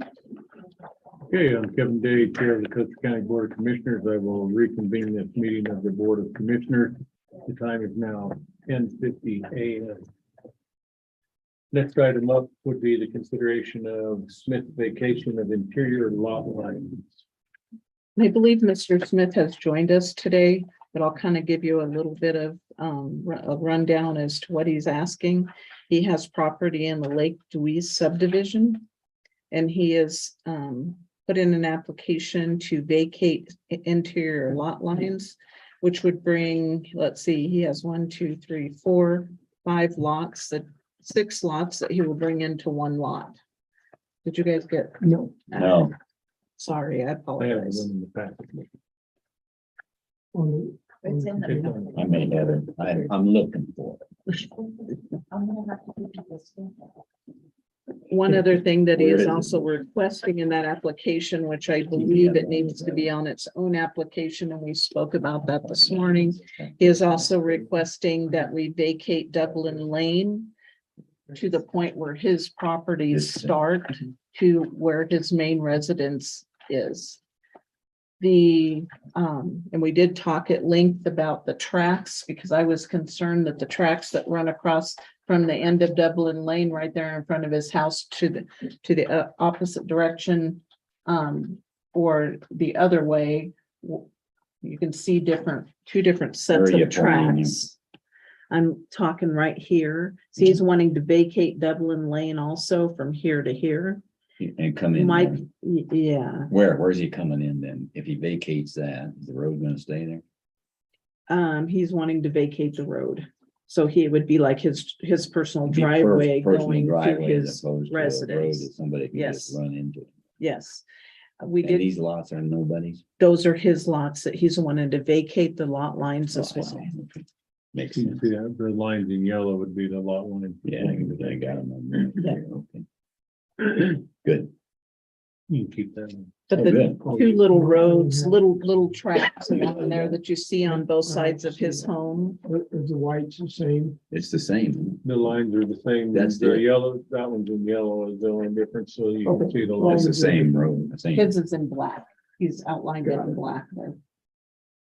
And he wants to vacate this portion of the road. Correct, to make it his driveway, Make it a- personal entrance to his home. It does not landlock anyone. And the two little tracks that you see there are mainly used for What's, four what's wheelers. 46K 23 is, are those the I think it's, designation for what? Looks like they carry across that lot. Those are JD's numbers that he puts on. yeah, it doesn't really give you, it doesn't say Okay, those are different lots. The lines are showing the different lots, and I'm not sure where those the are small circle, lots if those are. they're very small lots. I would have a question really quick. Some of those roads are maintained. Is Dublin Lane one of those? He did speak with Sherry at Road and Bridge and did validate that Dublin Lane is not a county maintained road. Okay. Because I would have an issue to, of course, where it was dead ended now. There would have been a turnaround issue, whereas the same as if where he's asking to vacate that. But you're saying that the road vacation will come at a separate time now?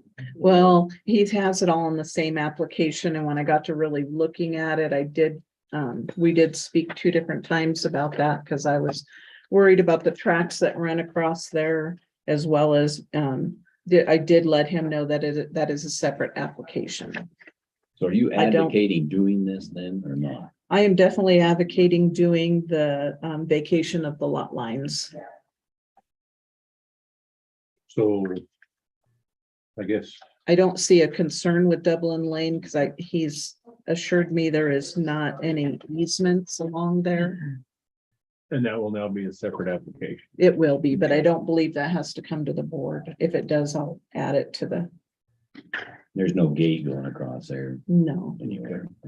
But I saw the vacation of the road in the application. That's why I was asking on that, but I see the only thing we have on the agenda is the interior lot lines. Correct. Yeah, and then so this, I'm assuming there's somebody owns this easement where Dublin Lane is. He would not take up ownership of that land. I'm assuming he just He would, wanting to vacate vacating that one. the lines. Yeah, but that would mean he owns the ground. That's right. Mr. Smith, Yes, sir. this is Commissioner Day. Mhm. And I know we're not actually addressing that today, but I'm gonna ask that question anyway, when it comes to the vacating of Dublin Lane. The lot line shown here on your lots show an easement for Dublin Lane going down through that property. Is there an easement that exists there, or does your property lines actually go to center of road, or what is the case there? As far as I know, there is no easements there, and like Dorothy was saying, that 2-track, I mean, these, out there, as you guys probably well know, that there's a lot of ATVs and stuff and things that they just come cutting across there, and that's what that 2-track is. So there's no other easements as far as that I know of. I was actually referring to Dublin Lane proper. Dublin Lane has no, if there's any type of easement that's on Dublin Lane, it would probably be a power pole easement, and I don't have, I mean, there's, since I own the lots on both sides, and Tony Ortega, who's on Dublin, already has he owns the other lots that are on Dublin there, and he's already got his power there. He went underground from over off of Tralee. So there's nothing that would cause or be an easement there that needs to be. And That's Mike, at Lake Louise, so that probably. I would probably say, sir, when you get ready to do the application for that vacation on that road, that you would get in with JD's office and make sure on some of that, to find out exactly where those lot lines along the road go to, or if that was cut out originally to where that is. Yeah, it'd be interesting to see, because this is the actual road that goes down to the Yeah, lake. so if you went to the plat map there with JD's office upstairs. But we're not actually addressing that today, but I just wanted to speak to you about that a little bit, so. So right now we're considering the vacation of your interior lot lines. So would you like to speak to that, sir? I'd like, reason for vacating, all those lot lines is, I mean, to make that piece all one big one.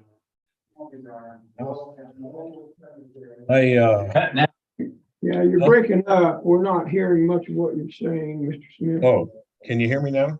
Oh, yeah. All right, sorry about that.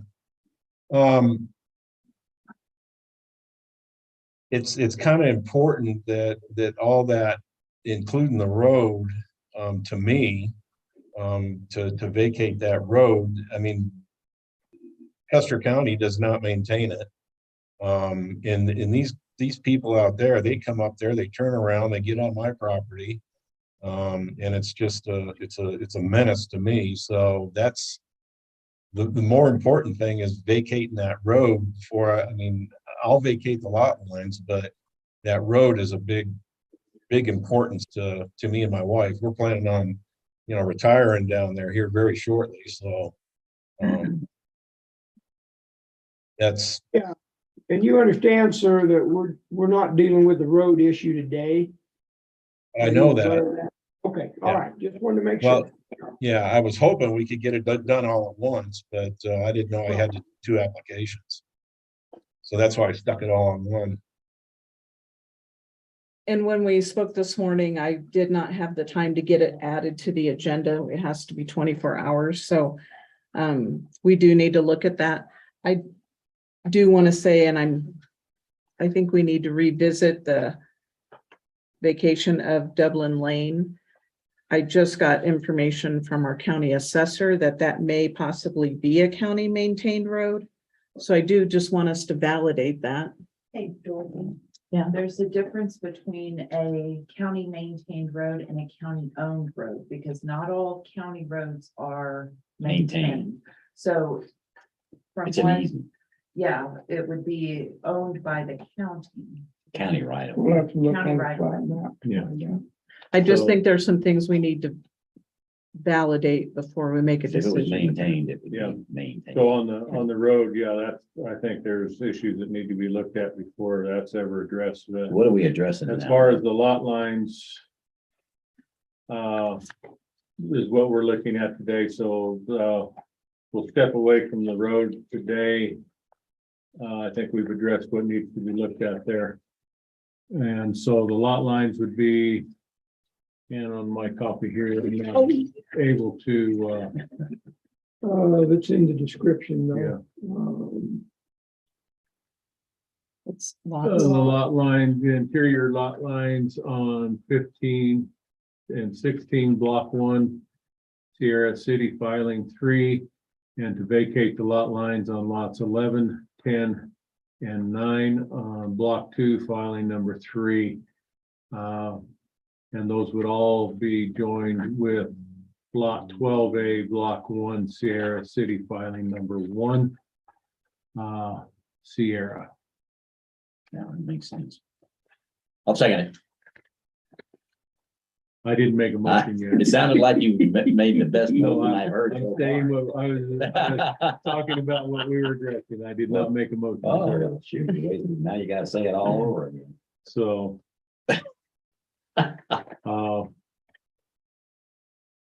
And Dorothy, you said you were wholeheartedly backing the vacation of these lot lines. Is that Yes, correct? sir. I think I can understand your reasoning on that. So yes, I would make a motion to that effect. And that's cheating. Hey, so can I put Kevin Day Made a move motion to the effect. approve the vacation of the lot lines as presented in the application for the Smith? That would be an Good way to accurate write it. statement. Thank you. And I'll second that and rewrite. Okay, so I do have a motion on the floor to vacate the lot lines as stated in the application. Any further discussion here? Any discussion in the room or online? I'm not seeing any hands.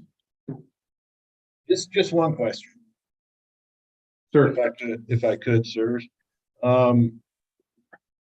Why need to, is vacating of the road gonna have to, will that just go through the planning commission, or will that, planning and zoning, or what do I need to do? No, There's a statutory provision for vacating rooms. Yeah, I'm looking it up right now. we'll have to do a little research on that, sir. it doesn't go in the, I don't think so. It didn't before. It was just the statute. I don't know. I think that's to do with statutory. I would respectfully suggest that we could consider, whoever can consider this based on the application, he would need to put in another application. Really. I think we need to look at the application for the road, Okay, vacation so of the it's- road. There is a separate. There is a application. separate application. It does not give me a lot of information, so I do need to do a little bit of homework in regards to that, and I apologize for not having the answers. okay. We're looking up, sir, right now to find out what that requirement is. Okay, And yeah, do you have any further comments as far as the vacation of the lot line? well, no, but it just, the vacation of all the lot lines had a big deal with vacating the road, so that's. This is for Sierra City. Yeah, I think both things probably need to get taken care of, but today, the only thing that we can address are the lot lines. So is that a plat? It is. Okay. We do have a plat map. And there's language in there, sir, that the streets are platted, dedicated to the county. Right. So I would assume the county would have to vacate the roads, but again, as stated earlier, I think planning and zoning is going to do some further research. Gotta get at the statute. The county surveyor pulled a plat map on Sierra City, subdivision number 3, so I think planning and zoning will just have to do some research. I will. Decide how to do it. And I will get back to you, Mike. So, Okay. and then that may also entail a little bit of coordination with Road and Bridge as well. But whether or not, it's a maintained road by them or not, but so I guess According Go to ahead. Sherry, I talked to her in depth that they do not maintain that road. So that's why, I went ahead and got those other lots and wanted to, vacate that road. So, and that would just go, the taxes would go to me, wouldn't it?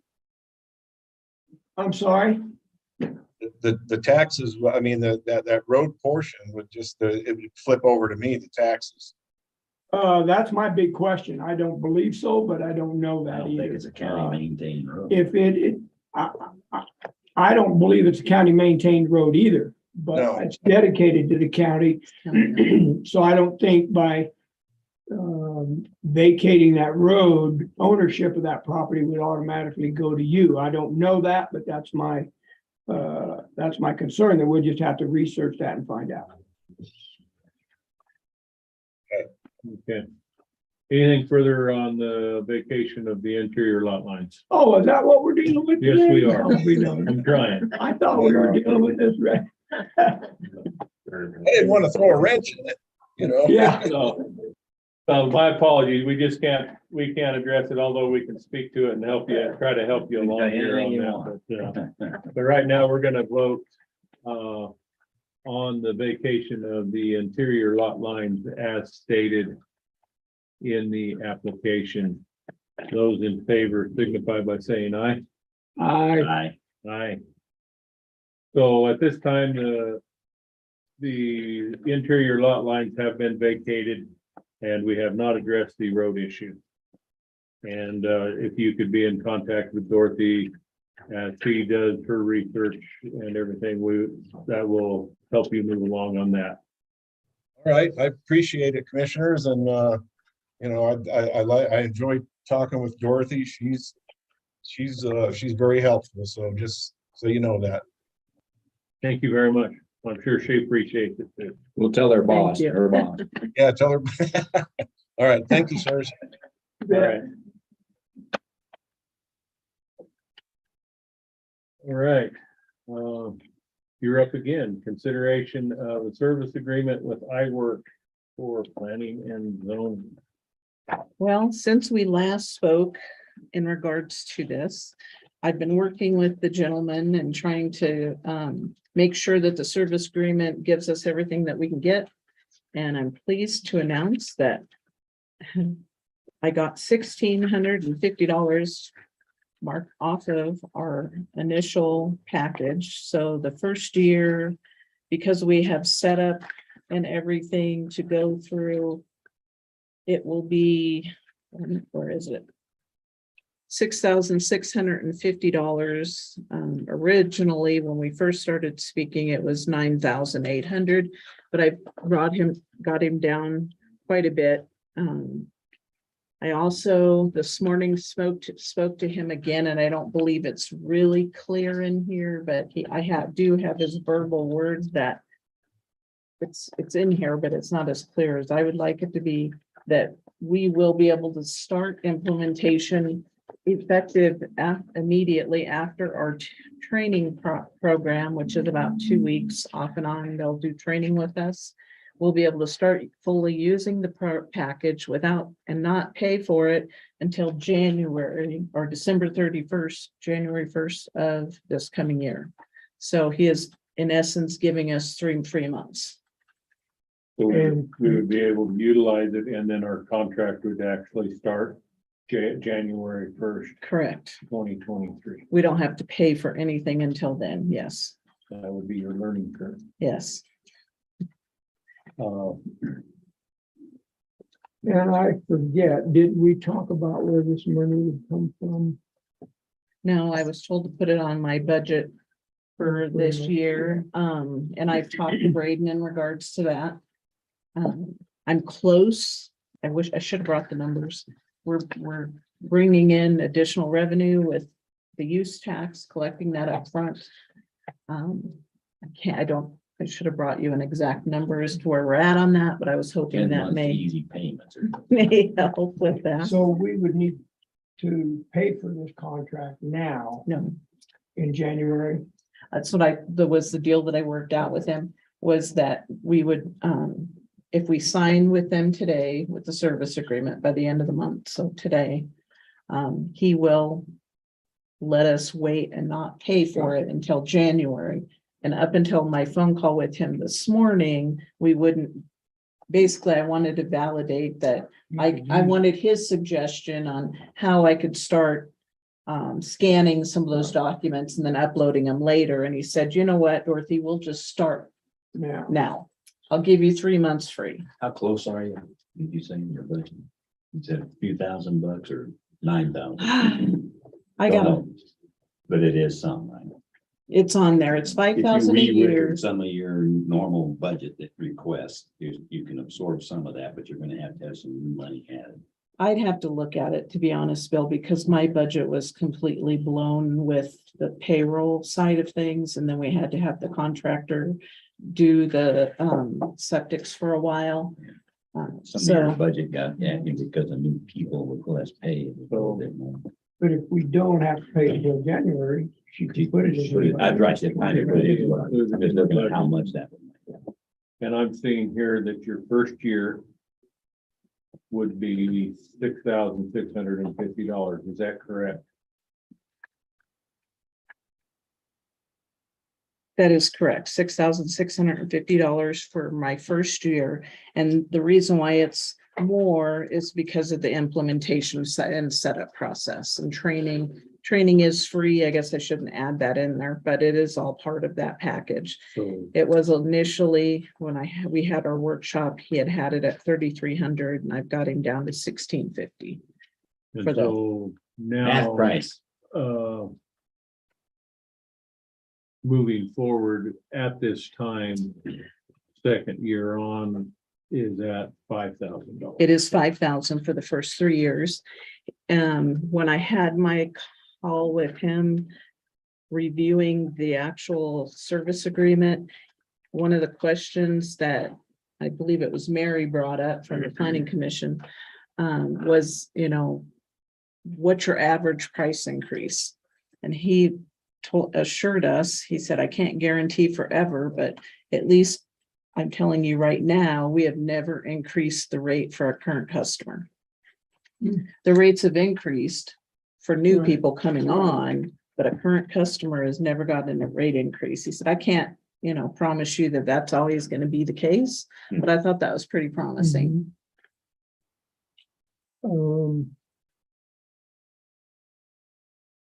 And then subsequent years, it keeps going down. After 5,000, or is it plateau at 5,000 after the third year, you said? Like a plant. I haven't It's seen the that guarantee, document, I think so- it's a guaranteed rate It's of For 5,000. 5 years, anything. I'm sorry, I thought you guys were giving them No, all. we didn't get the package. I got it this morning and I made copies and set it up. And that does not actually And I emailed it. state for 3 years. I think he It gave does both of somewhere them. in to there. Kevin. Hmm? I know. I'll let you look at that real quick. See, his is tags. That's the one that for the signatures. Yeah, I wonder. okay. Don't scuff it. It's in here. No, it's not because I received it. So you can look I at that received one. it Just right don't, before the just don't Okay, get your cookie crumbs on. don't want to get candy. I believe we approve, entering into a contract on planning and zoning entering into a contract with iWork. I'll second it, and it looks like we can terminate this in 3 years. Yes. Okay, so I do have a motion on the floor to, for planning and zoning to enter into a contract with iWorks. I'm assuming that would be effective. The contract would be effective January 1 of 2023. That was the intent of my motion, yes, sir.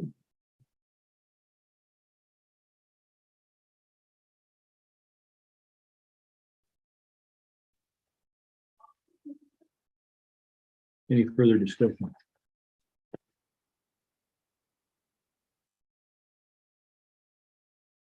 We have anything online? Not seeing anything there.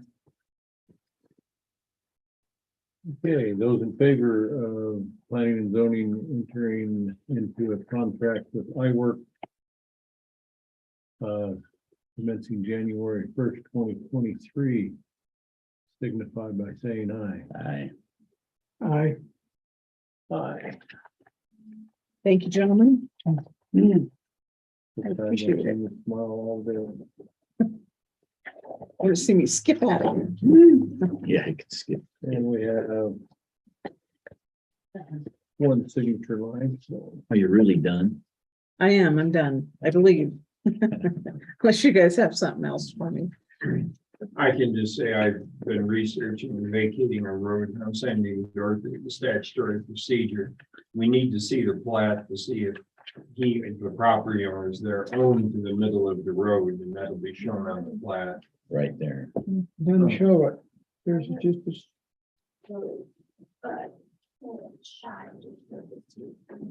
So hold up. So, look, I want to scan it, so then I have it. It's county owned. Does this go with it? What's it saying? Yes, yeah. You're gonna do anything wrong, I just- I think it does. Oh, never mind. I have my signature, the rest needs to, Oh, okay. because somebody was really grabbing it. I never Thank you. reached. I might have said something. but I never reached. Okay, Thank you, Dorothy. thank you. Thank you. I appreciate it. Thanks for your support. You're welcome. Thank you. Thank I you. hope it helped. See, they're nice lot. Thank I you. think it would. Definitely. It shouldn't be able to just bring it back in and verify that, once we vacate it, even though the county owns it, and the county's, gives that the ownership and they go Oh, where? adjacent property and everything, stuff, which is Mr. Smith. Correct. So, okay, Okay, so we got that. thank you. You bet. Thank you for iWork. The kidney's coffee mug that was sitting out there. You must have. Okay. I don't see it. Thank you. Okay, next item up on our agenda would be the consideration of the removal of Tyler Harkins from the SCRETAC board and appoint Justine Beach as primary and Stephanie Guybig as the alternate on said board. So we're not removing him, he's already, how do we word that? Because we're not physically removing him. Yeah, he's taking him off. Right, we're taking him off, we're Liz, but that how you do it? Well, did Did he you resign? formally submit a? Yeah, did he resign? Okay, and just accept it? Accept his resignation? Yeah. Okay. So I would move we remove Mr. Harkins and appoint Justine Beach as the Southern Colorado RETAC representative Second thing. and Stephanie Guybig as the alternate. And second that.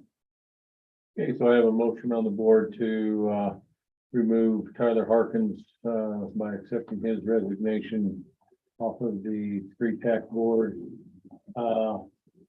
and to appoint Justine Beach as the primary and Stephanie Guybig, hope I said that correctly, as the alternate to the RETAC board. Any discussion on that? Anything online? Okay, those in favor signify by saying aye. Aye. Aye. Aye.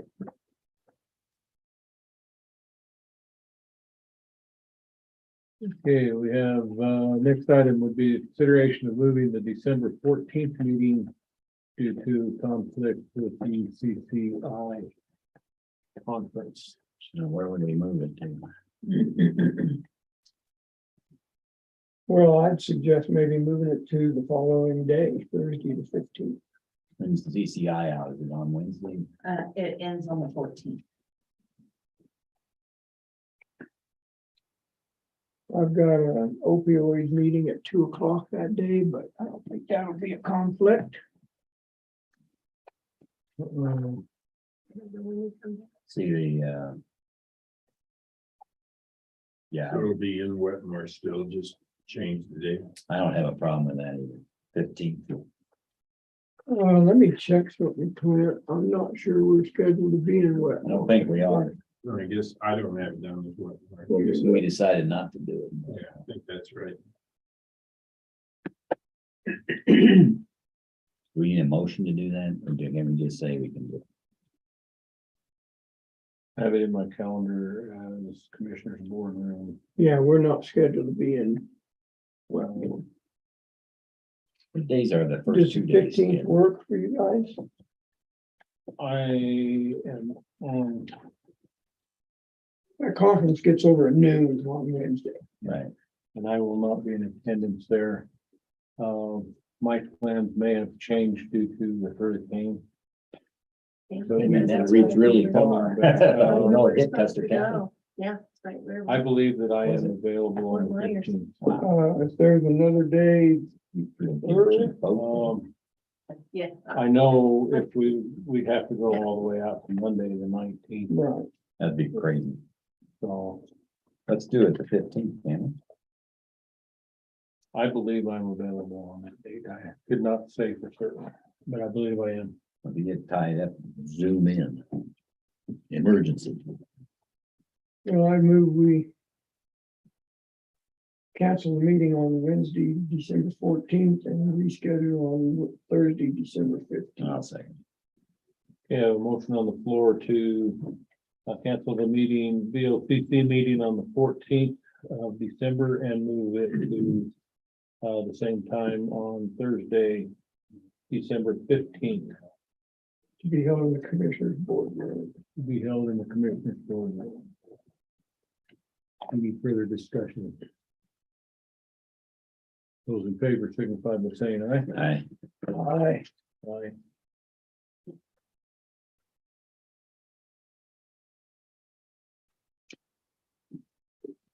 Next item, consideration of ARPA funds to the Wetmore Volunteer Fire Department for VHF radios. I'd like to, at least give you some information. Yeah, will you tell us how much it is? It's in your packet. It is not. It is in your packet. All I have is a high. I don't have it readily handy, but it is 7,000. 7,000 and some change. Right now, I'm looking at my notes. I am showing that ARPA currently has a balance of $218,000, $218,856.78. Dorothy let me know that Ah, here it is. the Custer County Extension Office, they've been waiting until that gets filled before they transfer the funds. And she thought it was 10 or 11,000 that had been promised to them.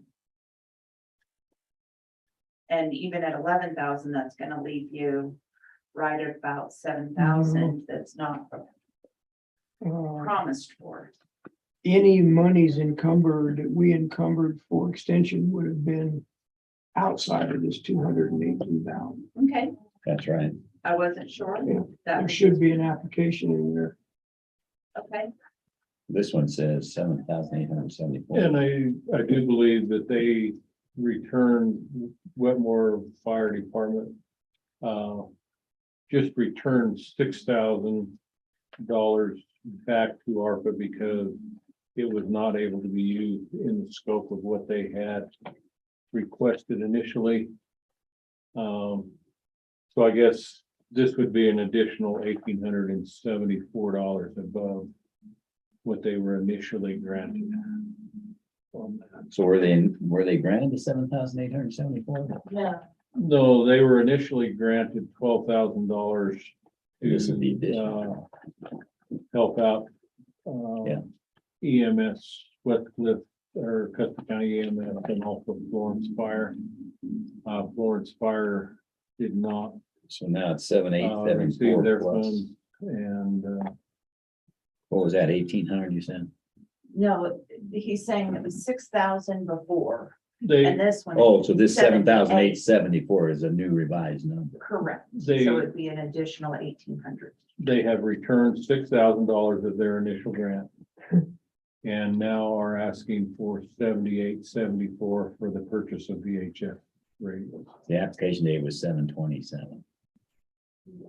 And did we get that deposit from them? Do you know? I don't know, because I just had heard that there were, I did ask Virginia and she did state that it did come back. but I don't know if my number from the report that I pulled is reflective of that. It may need to be transferred still. And I think when we initially voted on Wetmore, I brought up the fact that I am a member of that department. So if you gentlemen would like for me to recuse myself, I will do so. On that, I think I would leave this. Are you biased? I don't believe so, but I personally would not be. Go ahead and So- jump into that. Ryan. Yeah. I encourage you because I'm tired So, of being in it by just- myself.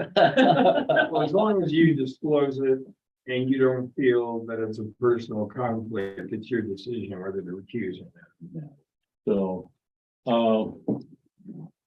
We won't. but I think, I know on the initial vote, you guys, agreed to have me vote on that.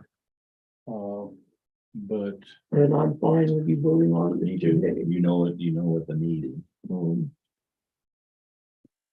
so, but, for disclosure purposes, I am a member of that department. So we originally gave them 12,000. Correct. They used 6,000 Correct. to do what? You know, That money was earmarked for, and I cannot speak to the fact that that check has been cut yet, to Custer County EMS. Basically in appreciation for ambulance service to the Wetmore area. and the 6,000 they didn't use. Was going to Because- go to Florence Fire, And they couldn't. do for it. the same reasons. They But couldn't take that transformation has not taken place, and Florence Fire did not believe that would be prudent for them to accept that money. And so that money was returned. They didn't want to support it. They couldn't. And so they want that 6,000 plus roughly $1,720. $1,874 in addition. Oh, I thought the total amount was 778, so 74. 1874. I do show that the 12,000 was cut. I have a copy of the check, to Wetmore Volunteer Fire Department on 6/14 of this year. Right, I just don't, I don't know if they have cut the check to Custer County EMS at this point, so I did not want to say that they had it when I do not know for a fact that they have. and I don't know if I know you said Virginia has sent it back, but I don't know if that has moved into my report, Okay. because I didn't know the amount to start tracking that down. But I can definitely, even if it is included, with there's money available. is what I'm trying to say. so before we ever created a ARPA committee, seems to me that we gave them money for radios. Do you remember that? I went through and double checked and I don't- Then, They received some radios through OEM. I believe that the monies we gave for radios right. was OEM. oh, yeah. And those were 800 megahertz radios.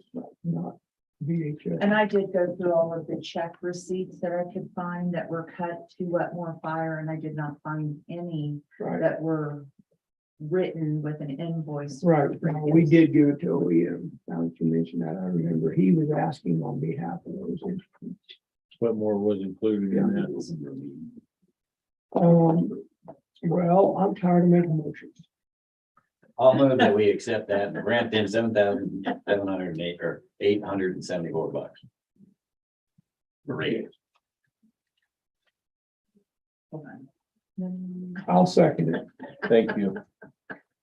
I have a motion on the floor to approve the request from Wetmore Volunteer Fire Department to receive ARPA funds in the sum of $7,874 for the purchase of VHF radios. Any further discussion? No, sir. Anything online? Have you not seen anything there? Those in favor of said motion, please signify by saying aye. Aye. I, And due to our conversation, I will also vote aye. Motion carries.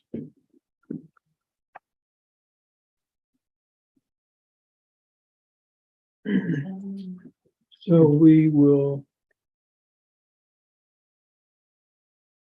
I believe that will go through the same process where they will need to send you. I'll contact them and tell them the next step. okay, Okay. Bill asked when the December 1st of the month meeting is. I show that as the 6th and, wait, let me just double I check. think it's 6/7. Yeah, the 6th and 7th.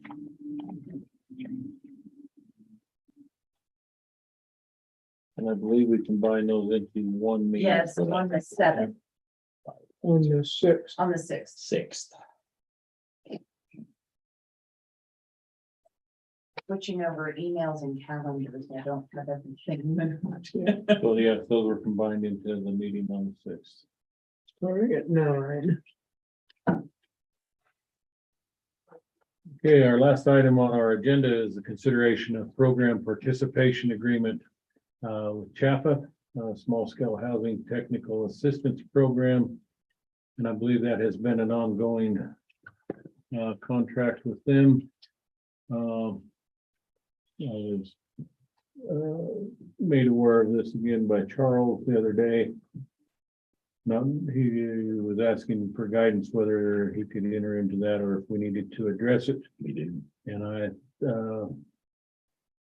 put it on the agenda for us to go ahead and address so that there was no questions on that. And he did have a copy of that. It was dated 23 September. And that is one that needs to be done by the end of the month here, if I remember right. It just says it's dated 23. Probably retroactive.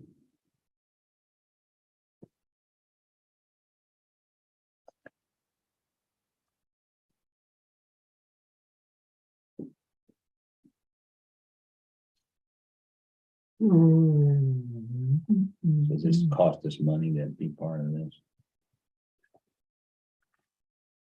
No. I think it does.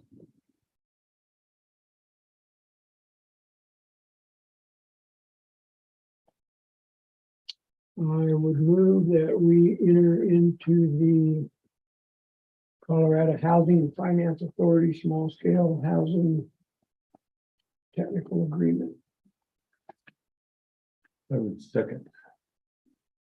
We have a motion on the floor to enter into a CAPA Small Scale Housing Technical Assistance Program contract Any further discussion?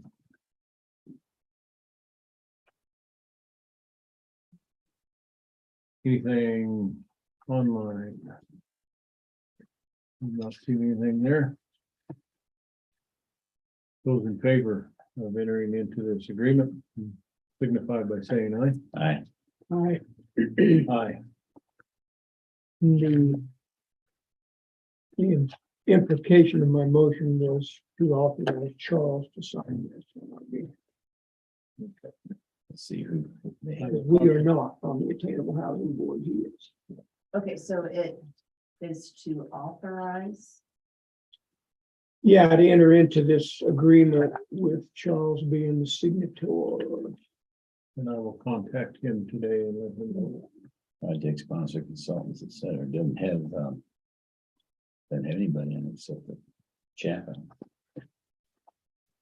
On the signature page, AJ, I've got it there. I don't see where we're. in. project sponsor, Custer we're County not. Attainable Housing Yeah, Board. that's why I said Yeah, that's Charles, That's that's not us. Charles, what's his last name? Bogle. Bogle. Okay.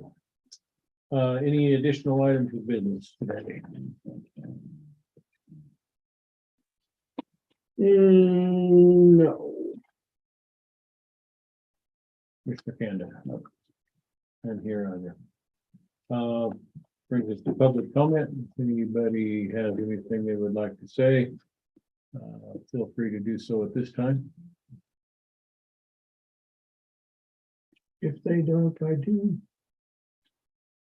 Okay, I'm not seeing anything anywhere else. Go ahead, sir. So Board of Health meeting today is at 1, p.m. correct.